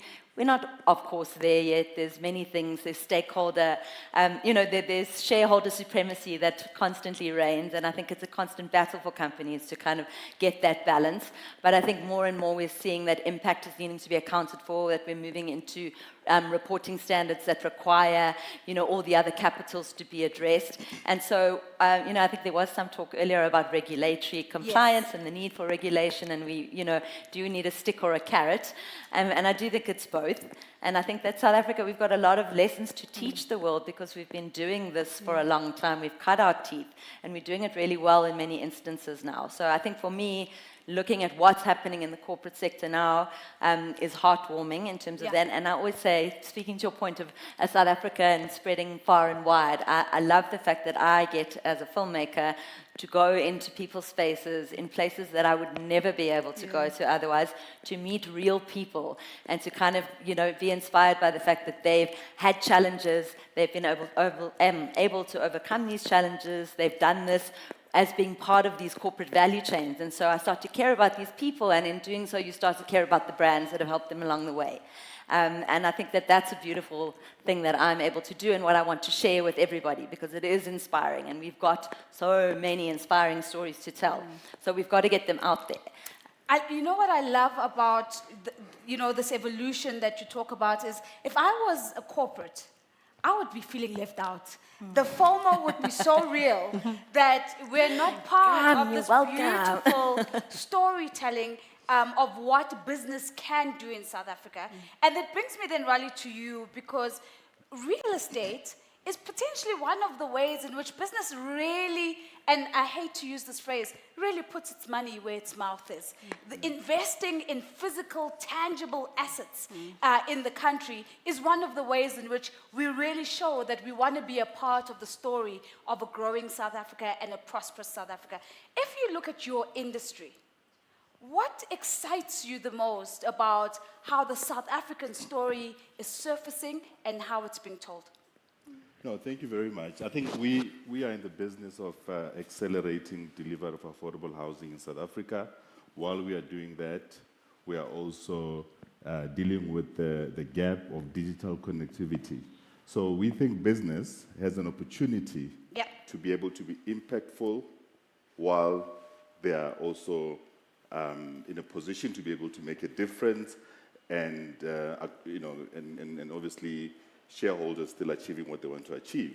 And our space in you call it real estate, in my case, we are dealing with affordable housing. Yes. We've delivered about 68,000 land housing opportunities in the country in the last 6 years. And that just gives you a great satisfaction. You get satisfied because you get to meet the people on the ground. I think the first thing, as you may know, as you land in Cape Town, and you may be coming from Russia or the US, and one of the first things you're going to see on your left-hand side is our informal settlement. It's not necessary, it's a bad thing. I think we can improve, and I think our government is doing a lot of work in that space. However, that gives you an opportunity to be able to, that's what people will ask us. People will say, I had a great time at Camps Bay, I was eating, but I saw a whole lot of tourists, where are the people? So most of the people, when I travel in the world, they ask me, I didn't see the locals. Where are the locals? So we need to be very proud of our people and actually start working with them on the ground. So part of what we do in housing when we deliver, we've invested in the fiber business where we are able to connect the locals with internet. Yes. We've also have got skills. So part of what we are doing now, Mayor, is that as we do this mega project, we try and make sure that part of the land that we zone becomes an industrial area where our own people, Lefielo that we buy on the street, that you are able to buy as in the hardware business. So we're encouraging our local hardwares to be able to buy a piki that you use to dig. You can be able to do the wood that can be manufactured by locals. I mean, as you travel, you go to places like China, you really get a small family sitting on the side, by its fella that stick. Yeah. That's all they do. And another one will do the steel part of it so that they can combine them and then send to us all over the world. So what we've seen now is that we want to make sure that as we do this development, the locals must be the one that actually can also do the bricks and the hardware can buy from them. There's people like Cash Build who are buying local bricks. So that's some of the exciting stuff that we are doing on the ground with the people, and really excited and make sure that we can accelerate delivery of affordable housing. Let's change the picture so that when you land in Cape Town, you do see a little bit of the culture that we saw in the video, and I actually want a copy of that video, but also to make sure that our people are dignified and Sure, that's so beautifully said. And I'm going to make up a phrase on the fly, and what I'm hearing you talking about is a return on dignity. You know, that there's a conversation about a return on the economics of it, but there's a return on dignity, and that actually it makes business sense to do business in South Africa, not only for the economic return, but also for the return on dignity. And I want to thank you very much for that. So we've got time for one more round of 1-minute responses before we invite our mayor to come and share a few words for us. And I want to put the same question to all of you, because if we took the sum total of everything that we've heard on the stage in this conversation, it's all about soft power. It's about how do we collate that soft power, and how do we leverage that soft power as a form of influence in this world, on the continent, and for ourselves as well. And so the question is, and I'm going to start with you, Stembele, because I started off with you, is what do you see as the greatest opportunity for soft power in South Africa? What is the one thing that you think we have in our power to influence, and we've got the soft power to influence it well? Starting with you. Look, I think from a competitive advantage, it's very clear that the arts and culture has taken a winning position. Yeah. Our competitiveness is built, or rather reputation is built on arts and culture. The second one being tourism. The third one that I think it's important is exports. How much do we export? And which kicks in the notion of the country of origin. I think we're very shy to boast about what comes out of South Africa, you know, the made in South Africa. And I think that's a low-hanging fruit across multiple sectors. And I really think internally building a sense of clear identity. I think you can walk down from this table, ask what do we stand for, what is one thing that crystallizes South Africa. There is that opportunity to sort of refine that. As I say, we are such a diverse country, it becomes difficult to articulate one word that encapsulates what we stand for. But I think when we lose our identity, then we lose the need to actually collaborate, co-create, or see the need to do so. But I do think really going forward, when you see brands such as Nando's, whether consciously or unconsciously, they are living the brand. Yes. You go to a Nando's in South Korea or UK, you see the South Africanness. Yes. There are brands such as your Telkom. There are brands such as, you know, the PSL. There's so many. Others are branching outside where you feel, how do we create harmony in articulating the identity? How do we create harmony in shaping our narrative so that we are able to shift perceptions and also advance our competitiveness? So we need different sectors. We need those collaborations. We do need to co-create with multiple organizations. It's very difficult to see how do I connect with brand SA, but when you start to use examples that you actually are living the brands, entrepreneurs are actually marketing their brands and their products internationally. Actually, what about if we were to collaborate? You know, so there's power in co-creation, in collaboration, and rallying behind the nation brand, because your likes of Costa Rica, your likes of US, those are the brands that have done that very well. And by the way, Rwanda is the next brand from an African context that is busy compiling and creating a cohesive story. Sure, fantastic. So we've got counterparts to learn from on the continent as well.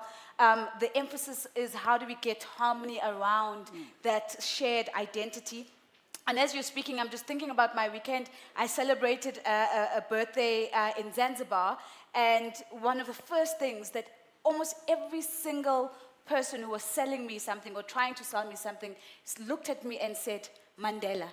And I just thought to myself, surely by now, we should have built on that base so that there's so many other things that they could be pointing for as markers, identity markers, that I'm from South Africa. And I think you make such a good point around those identity markers and how they create this cohesive identity outside of the country.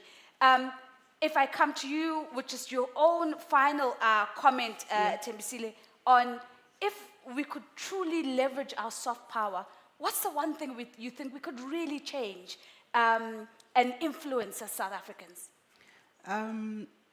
Because we've got business people, I'm going to start by saying, and just building on what Vary said, we know that growth in tourism, which really translates to growth in business, is going to come from township and rural tourism. So as you start to change that, so that we can have a conference like this in the township and in a rural space instead of having it in Sandton and Houghton, that's where the growth is going to come from. So I think we need to consider how we map our businesses, and even us as stakeholders, we need to consider how we are sending the right message in terms of how we change that narrative. The second one is, for me, is going to be collaboration, right?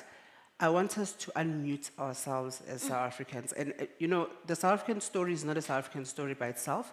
It is an African story. So in everything we do, a working Africa will be a working South Africa, right?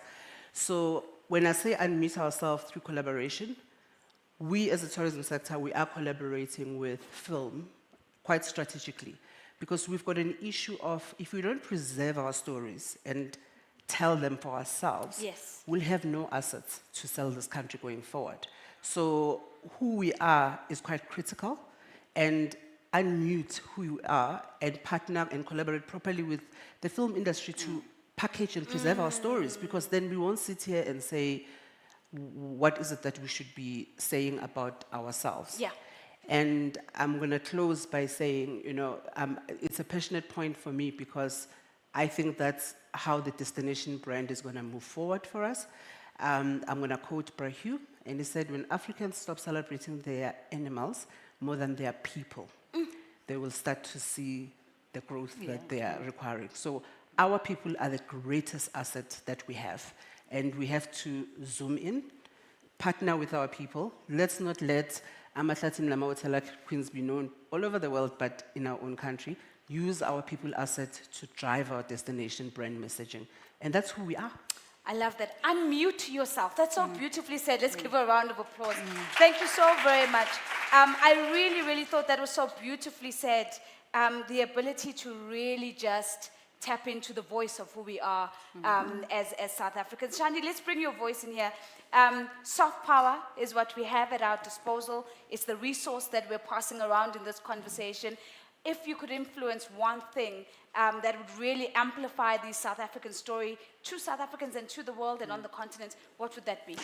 I think I must echo what the ladies have said around partnership and collaboration, and I guess what I failed to mention earlier was in terms of we collaborate brands, but we collaborate with Brand South Africa. And I think that alignment of we're very different organizations, we do different things, but we've identified that we have a common goal of really communicating our nation brand in a positive way to South Africans and to the world. And it's those kind of strategic alliances where we all understand that we're on the same team and we're working towards the same objective, and we can all plug in our parts that we can play to really drive the ball or the sentiment forward. I think that is a big strength that we can actually work on and do together. And I think corporates are really learning now to work with each other as opposed to competitively. I think that's changing, and I think if we can kind of partner across different institutions and corporate sector, we can do a lot. I think the other soft power that we have is our diversity, and that's been spoken about as well. So our authenticity, we need to authentically showcase all of that diversity. We need to celebrate it and create local pride for all of that diversity that we have. And what I would love to see is some kind of a collaborative, collective campaign where individuals across the country can share their own stories, and that people would be interacting with them in a different kind of audience, so that we're not looking at us asinine crap on our phones that are coming through reels of I don't know what, but actually really seeing people's real experiences and connecting with that as human beings in an emotionally resonant way. So I think we've got all the ingredients in our mix, and I think I look forward to seeing how we all collectively put them together to shift this forward. I love that, Shannon. Of course, for that campaign, we're going into a rural area or a township. Brand South Africa is hosting us. SA Tourism is making sure that there's a whole lot of activities around us, because as we've heard, space matters as well. And where you hold conversational space says a lot about the conversation that you're starting. And it's so exciting just to hear these conversations. Of course, I'm putting up my hand to moderate that conversation when it happens. Raleigh, you get to take us home as the final word. Again, sitting as a person who is doing business in South Africa, looking for economic return, but seeing the social return, the opportunity that South Africa has to offer. If there was one way we could wield our soft power, what would that be? You know, I'm very lucky to be sitting here with women, I think, and being the only man. But the opportunity that I say to my wife is that I think we should give women, and starting from South Africa as us having the presidency, 10 years, a decade of them being presidents of all countries in the world. And let's just see. So I think empowering our women, but also, you know, I've got young children, Wakil and Letabo, who are 11 and 14. Sure. One of the things that I've learned is that whenever I've got an opportunity to take and drive them to school, the things that I learned from them. And what do I mean by that is that we need to unlock the value of the youth. And it sounds very cliche. I know Chair spoke about that as well earlier on, to say that we must give young people opportunities. The stuff that I learned from them. I'll post something on my WhatsApp status and my son said, but Daddy, this is not right. Let me do something better. But so we can learn so much from young people. Young people are sitting in the townships. When we get there, they're just greeting us and admiring us. But I think we need to unlock value for young people to really lead, come in the front and work with us to really showcase South Africa, as you've mentioned, from Amapiano all the way. I mean, if you look at from a brand SA point of view, you look at somebody like Black Coffee.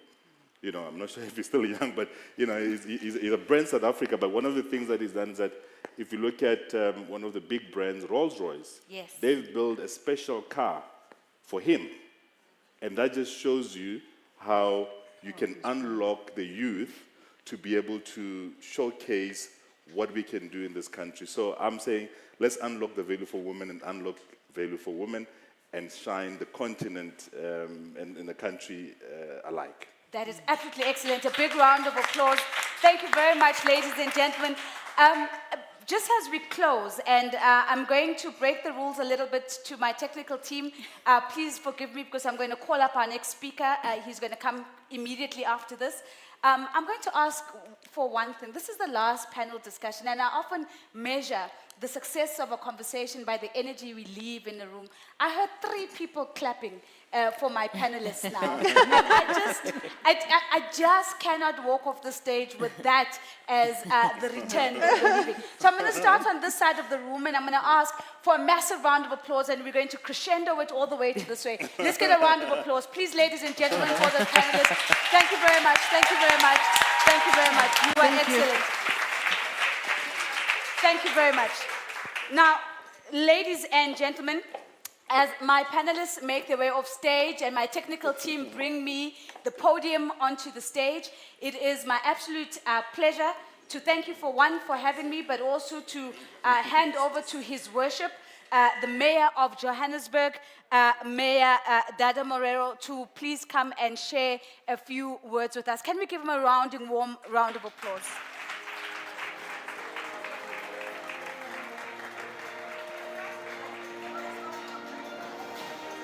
Thank you, sir. No zippo. No zippo. Yes, sir. Thank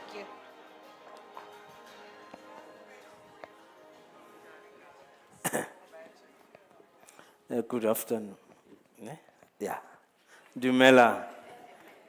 I had prepared a speech, but as I entered, the CEO said, don't use your speech.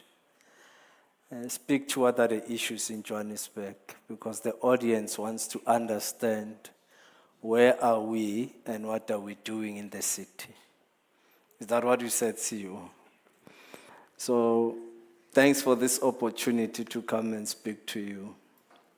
And I think part of you are concerned about the challenges that the city of Johannesburg is faced with. Some of you are job workers, some of you are doing business in Johannesburg. And I like one of the speakers who said we need to tell positive stories about our country and our cities. And I think that's where we begin.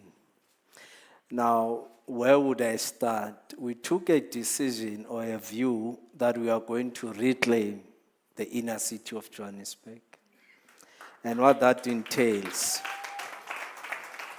And I think on the 19th of February, we then decided that we are all going to the inner city. We mobilize all the departments, entities, and everyone with an intention to reclaim the inner city.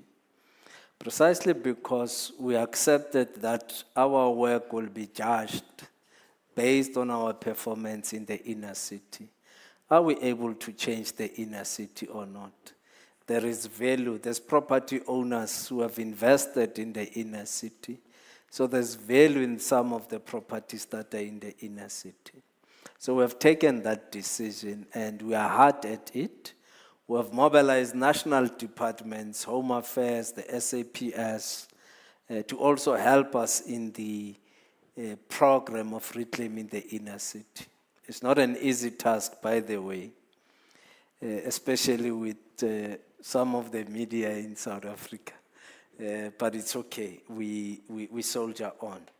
So we have then taken that decision that we are reclaiming it. What are we doing? We're engaging with property owners in the inner city. Some of them have now come forward to say, I own 50 buildings in the inner city. I've rented them out to foreign nationals. I'm not aware of what they've been doing inside the buildings. Can I therefore work with you to try and address the cleanliness in the inner city and all that stuff? So we are making progress because property owners themselves have now come forward. Some of them have not been there for the last 10 years or so, but they've been enjoying rentals from their tenants, and some have been paying our property rates, others have not been paying. So that's the type of the ownership or property owners that you have in the inner city, that we are now engaging with them, and I think we are making progress. It will take a bit of time, but we will make progress. Then we've got a total of about 600 hijacked buildings in the inner city, right through to Orange Grove, this side. And we have a program to reclaim the 600 buildings back. Very ambitious program, but it's a program that we think we should do. And we must do it for us to change the complexion of the inner city. Now, I think last month you might have seen on TV, we told them in a building that we come in tomorrow. The building is 99% occupied by illegal foreigners from Zimbabwe, undocumented. And we send a message that we're coming tomorrow to evacuate, because the court said we can't evict. So our legal people said, no, let's go with the term evacuate. And the courts accepted evacuation. And we said to that building, we're coming tomorrow. In the morning when we arrived, they were already outside of their building with their belongings, and there were trucks that they themselves organized to help them to leave the city. Now, what that meant to us was that it is possible that we can turn around the inner city. We just need to create the right partners with the right departments and the right business people who can come on board to help us. So that's what we are doing on the inner city. And I hope you'll give us all the support, including deciding that as Brand SA with all our partners, this Saturday we want to come and clean the inner city. We'll be in our overalls. We'll really appreciate it. It's our city. If we don't correct it, the next generations that are coming will not have a city. Because the decay starts somewhere and then it spreads. Not so long we'll then be saying, hey, Randburg is decaying. And in fact, Randburg is on our radar. It's one of the small cities that may decay. And we're starting to intervene in Randburg. Now, that's where we are on the inner city. What is it that we're also doing on the right side and the good side of the city? And amongst others, as I'm speaking now, we are hosting a Africa Urban Forest Conference here in Johannesburg with African mayors and experts all over the world, environmentalists and academics who have descended to a conference here in Bryanston at it's called the campus. Now, somebody says, are we ready to host the G20? And I say yes. President Ular Patreka, because expect. You remember the day the president came. But what we're trying to do is to prepare ourselves for hosting of the G20. There's a number of events that are coming. I mean, number of meetings of the G20. The one we had last month was foreign ministers. We're expecting others in June right through until November. And we are now preparing ourselves to ensure that there's proper interventions. There's a team between ourselves, the provincial government and national government, that looking firstly in terms of our road infrastructure, traffic signals and all those issues to ensure that we prepare properly from an infrastructure point of view. And in fact, we are looking into that, and we believe that will be up to the game. We have approved some of the things that needs to be done in our last mayoral committees and council to ensure that we are ready for this event. But it means we must continue to have roundtable discussions of this nature, just around what are the benefits of the G20, what does it bring to us as South African businesses. Some of the embassies have already indicated that they would want to have those interactions with businesses, local businesses in South Africa, so that they can start the debates now, so that by the time the heads of states descend to South Africa, they are ready to sign off on different business agreements. So the G20 cannot just be a summit, but it must be a summit that will benefit South African citizens from a business point of view.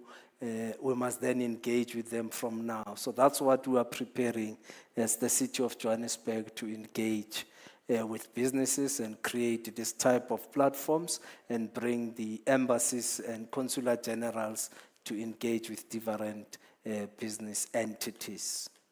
I think I've covered the G20, I've covered the challenges that we have. And over and above the G20, Johannesburg as a city, we are hosting the U20. U20 is a summit of mayors. We'll be descending to South Africa in September with an intention on looking on issues that affect local government globally and issues around climate change that affects a number of cities. So we'll be engaging with those mayors around September to chart a way forward, which way forward will then be presented at the Heads of State Summit in November to say, from the point of view of local government, these are the issues we're raising. But it is also important to indicate to you, do I still have enough time? Just in summary, that the challenges that we have as local government are quite huge. But we have made decisions from the leadership of local government to attend to these challenges, appreciating that we cannot allow our city to collapse. And we're doing everything and creating partners with business, academics, to try and address some of these challenges that affect. The biggest one being infrastructure. And in Johannesburg, we are sitting with a water infrastructure that has decayed, it's old. It requires to be refurbished. And from where we are, we require at least an investment of just around 200 billion to address the entire infrastructure problem. Now, we have then decided as the city that at least just on the water infrastructure, if we were to invest around 3 billion annually, for the next 10 years, we'll be able to address our backlog, which is sitting at about 27 billion, just on the water infrastructure. So we have started that work, and I think in the last few days, we had meetings with the Development Bank of South Africa, who have started making commitments to help us to raise this capital. We require this capital as urgently as possible to be able to address the water infrastructure. And this is to address leakages that we have. We're losing about 46%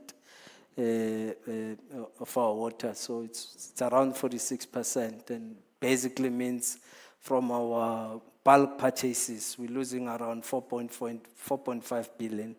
So we need to address that environment as quickly, as urgently as possible. So we are ready to invest as a city.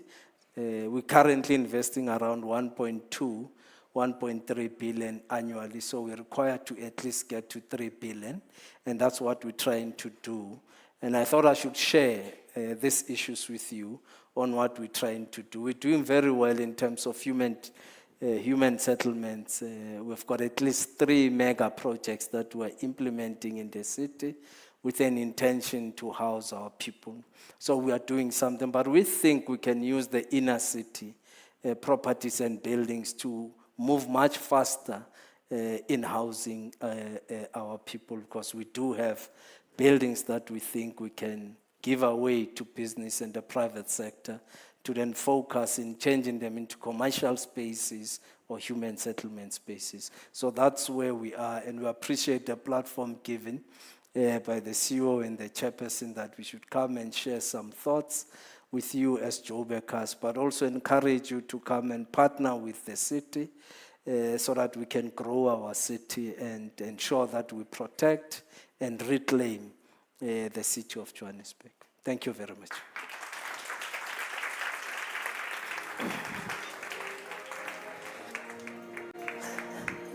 Thanks, you. Oh.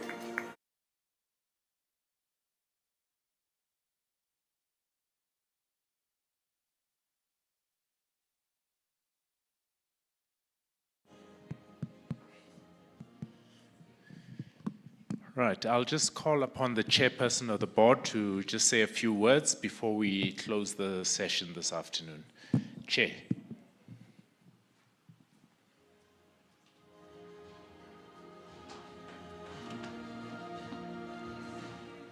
Thank you, CEO. I think to the mayor, I really wanted to just express a heartfelt gratitude to the mayor, and also just wanted to use an example of this nature to share how authentic this partnership is and how it was formed. So I get a call, it must have been 2 weeks or 2.5 weeks ago. So I get a call, I had not met the mayor before, obviously, and I get a call and I'm asked, Chairperson, we're aware that, yes, you are chairing Brand South Africa. City of Joburg, of course, they're facing challenges. Do you mind meeting with the mayor? Of course, I availed myself immediately. We meet after hours. The mayor does come with his full team. I also arrive at this meeting with my CEO, and we meet at our offices, right? Again, it's after hours. I was about to travel as well. And it is through this, number one, when you are called, are you ready to show up? That's number one. Number two, when you show up at the table, what do you show up with? Because it was through the mayor taking us through their challenges, and of course us offering with immediate effect, where we simply just say to the mayor, please count on us. So just to say to you, the mayor, This is exactly what collaboration and partnership is about. Thank you for entrusting us and, of course, taking our word, because, again, through this conversation, when he told me about this forestry conference that they're going to be having, I had a lot of questions also about carbon management, for you, especially at the B20. I asked him about what they're doing with carbon management and carbon credits, because he told me that they were planting new 200,000 trees, right, Mayor? 200,000 trees. And my question was, what are we doing about carbon management and carbon credits? Because there's a lot in terms of carbon trading that can happen. So what did I do? Put him in touch with a few experts that we actually met in Davos and said, guys, you are doing different things with cities. Please, can you talk to the mayor's team? What happened? So I'm literally sharing this so that all of us in our spaces, that's why I was saying, be positive, be objective, be careful to not be part of the negative narrative, and meet to hear the real story. And also be constructive, right? Be constructive. Show that you want to help. Because it's one thing to criticize, but it's another to show up with positivity and solutions. So, Mayor, I really just wanted to pause and spend this few minutes to say thank you for trusting in us. And as I said, please do count on us. This is our country. We're all shareholders of this country. So do know that we are ready and willing, agile, very energetic to try and help you as best as we can. Thank you.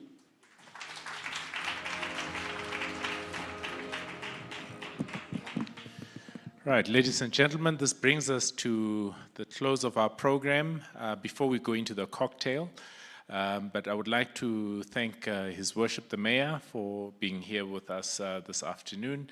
And in absentia, our Deputy Minister who was here this morning, who actually opened the conference.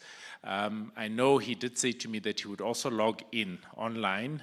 So it's possible that he's listening to us as we speak, because he was really keen on staying here. But he said he would keep an ear on the conference itself.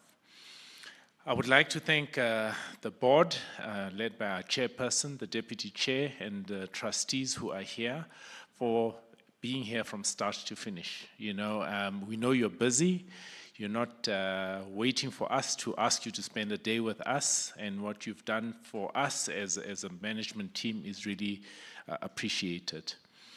The Assistant Minister from Liberia, thank you for traveling all the way to South Africa to be with us and to be part of a new relationship that we established with yourself and your country. What is important for us is obviously intra-Africa trade, as Mr. Mgosha said in his fireside chat. Africa is on our doorstep, and we'd really be shooting ourselves in the foot if we really do not capitalize on the African continent. So thank you very much for that. Chair of BUSA, thank you so much for availing yourself also. We also know that you're not sitting around waiting. And I was even more moved at the fact that you actually came earlier. I know the team had said you potentially could come just at the time that we had requested you to be here. But for you to sit throughout the platform, it really means that there was definitely substance in the conversations that you listened to. I could see you were short of shedding a tear, especially when the young people were here talking. So thank you very much for really being part of the session. To our panelists, I am not going to name each and every one of you, but just to thank you on behalf of Brand South Africa for, again, spending the day with us today and sharing your stories. The commitment that I make to you is each and every one of you, I think I need to just have a short session where we hear your story. And I'm even prepared to interview you, sit, and we share your story. Let us hear your story. Let us amplify your story in terms of your business, your opportunities, and where you would like doors open for you. I think that's the least we can do to support your businesses, because you've really spent the day with us, sharing your knowledge with us and with the audience. So thank you very much. Please give them a big round of applause. To the members of the media, to other business people that are here, marketeers who are here, a lot of you have been speaking to me also during the breaks. I want to thank you for really being patriotic to our country. If we don't say the good things about our country, who is supposed to say it for us? If we don't dispel the narrative ourselves, if we get sucked into the incorrect perceptions, what is it going to do to our country? It is up to each and every one of us. I love my country, and I'm very passionate about my country. And I know a lot of you here are. So let us continue speaking the correct things about South Africa and promoting our country. And lastly, the group of MBA students that are from the USA, I don't know if they're still here. If you could please stand. I'm not sure if they're still here. Okay, I think they've gone to the university, but there was a group of MBA students from the US that were here as part of our delegation, and I wanted to just thank them for availing themselves and coming to hear the real truth about South Africa. The real truth about South Africa. Ladies and gentlemen, thank you so much. God bless. We're going to have a cocktail session outside. Please stay, mingle, exchange business cards, talk to us. Thank you.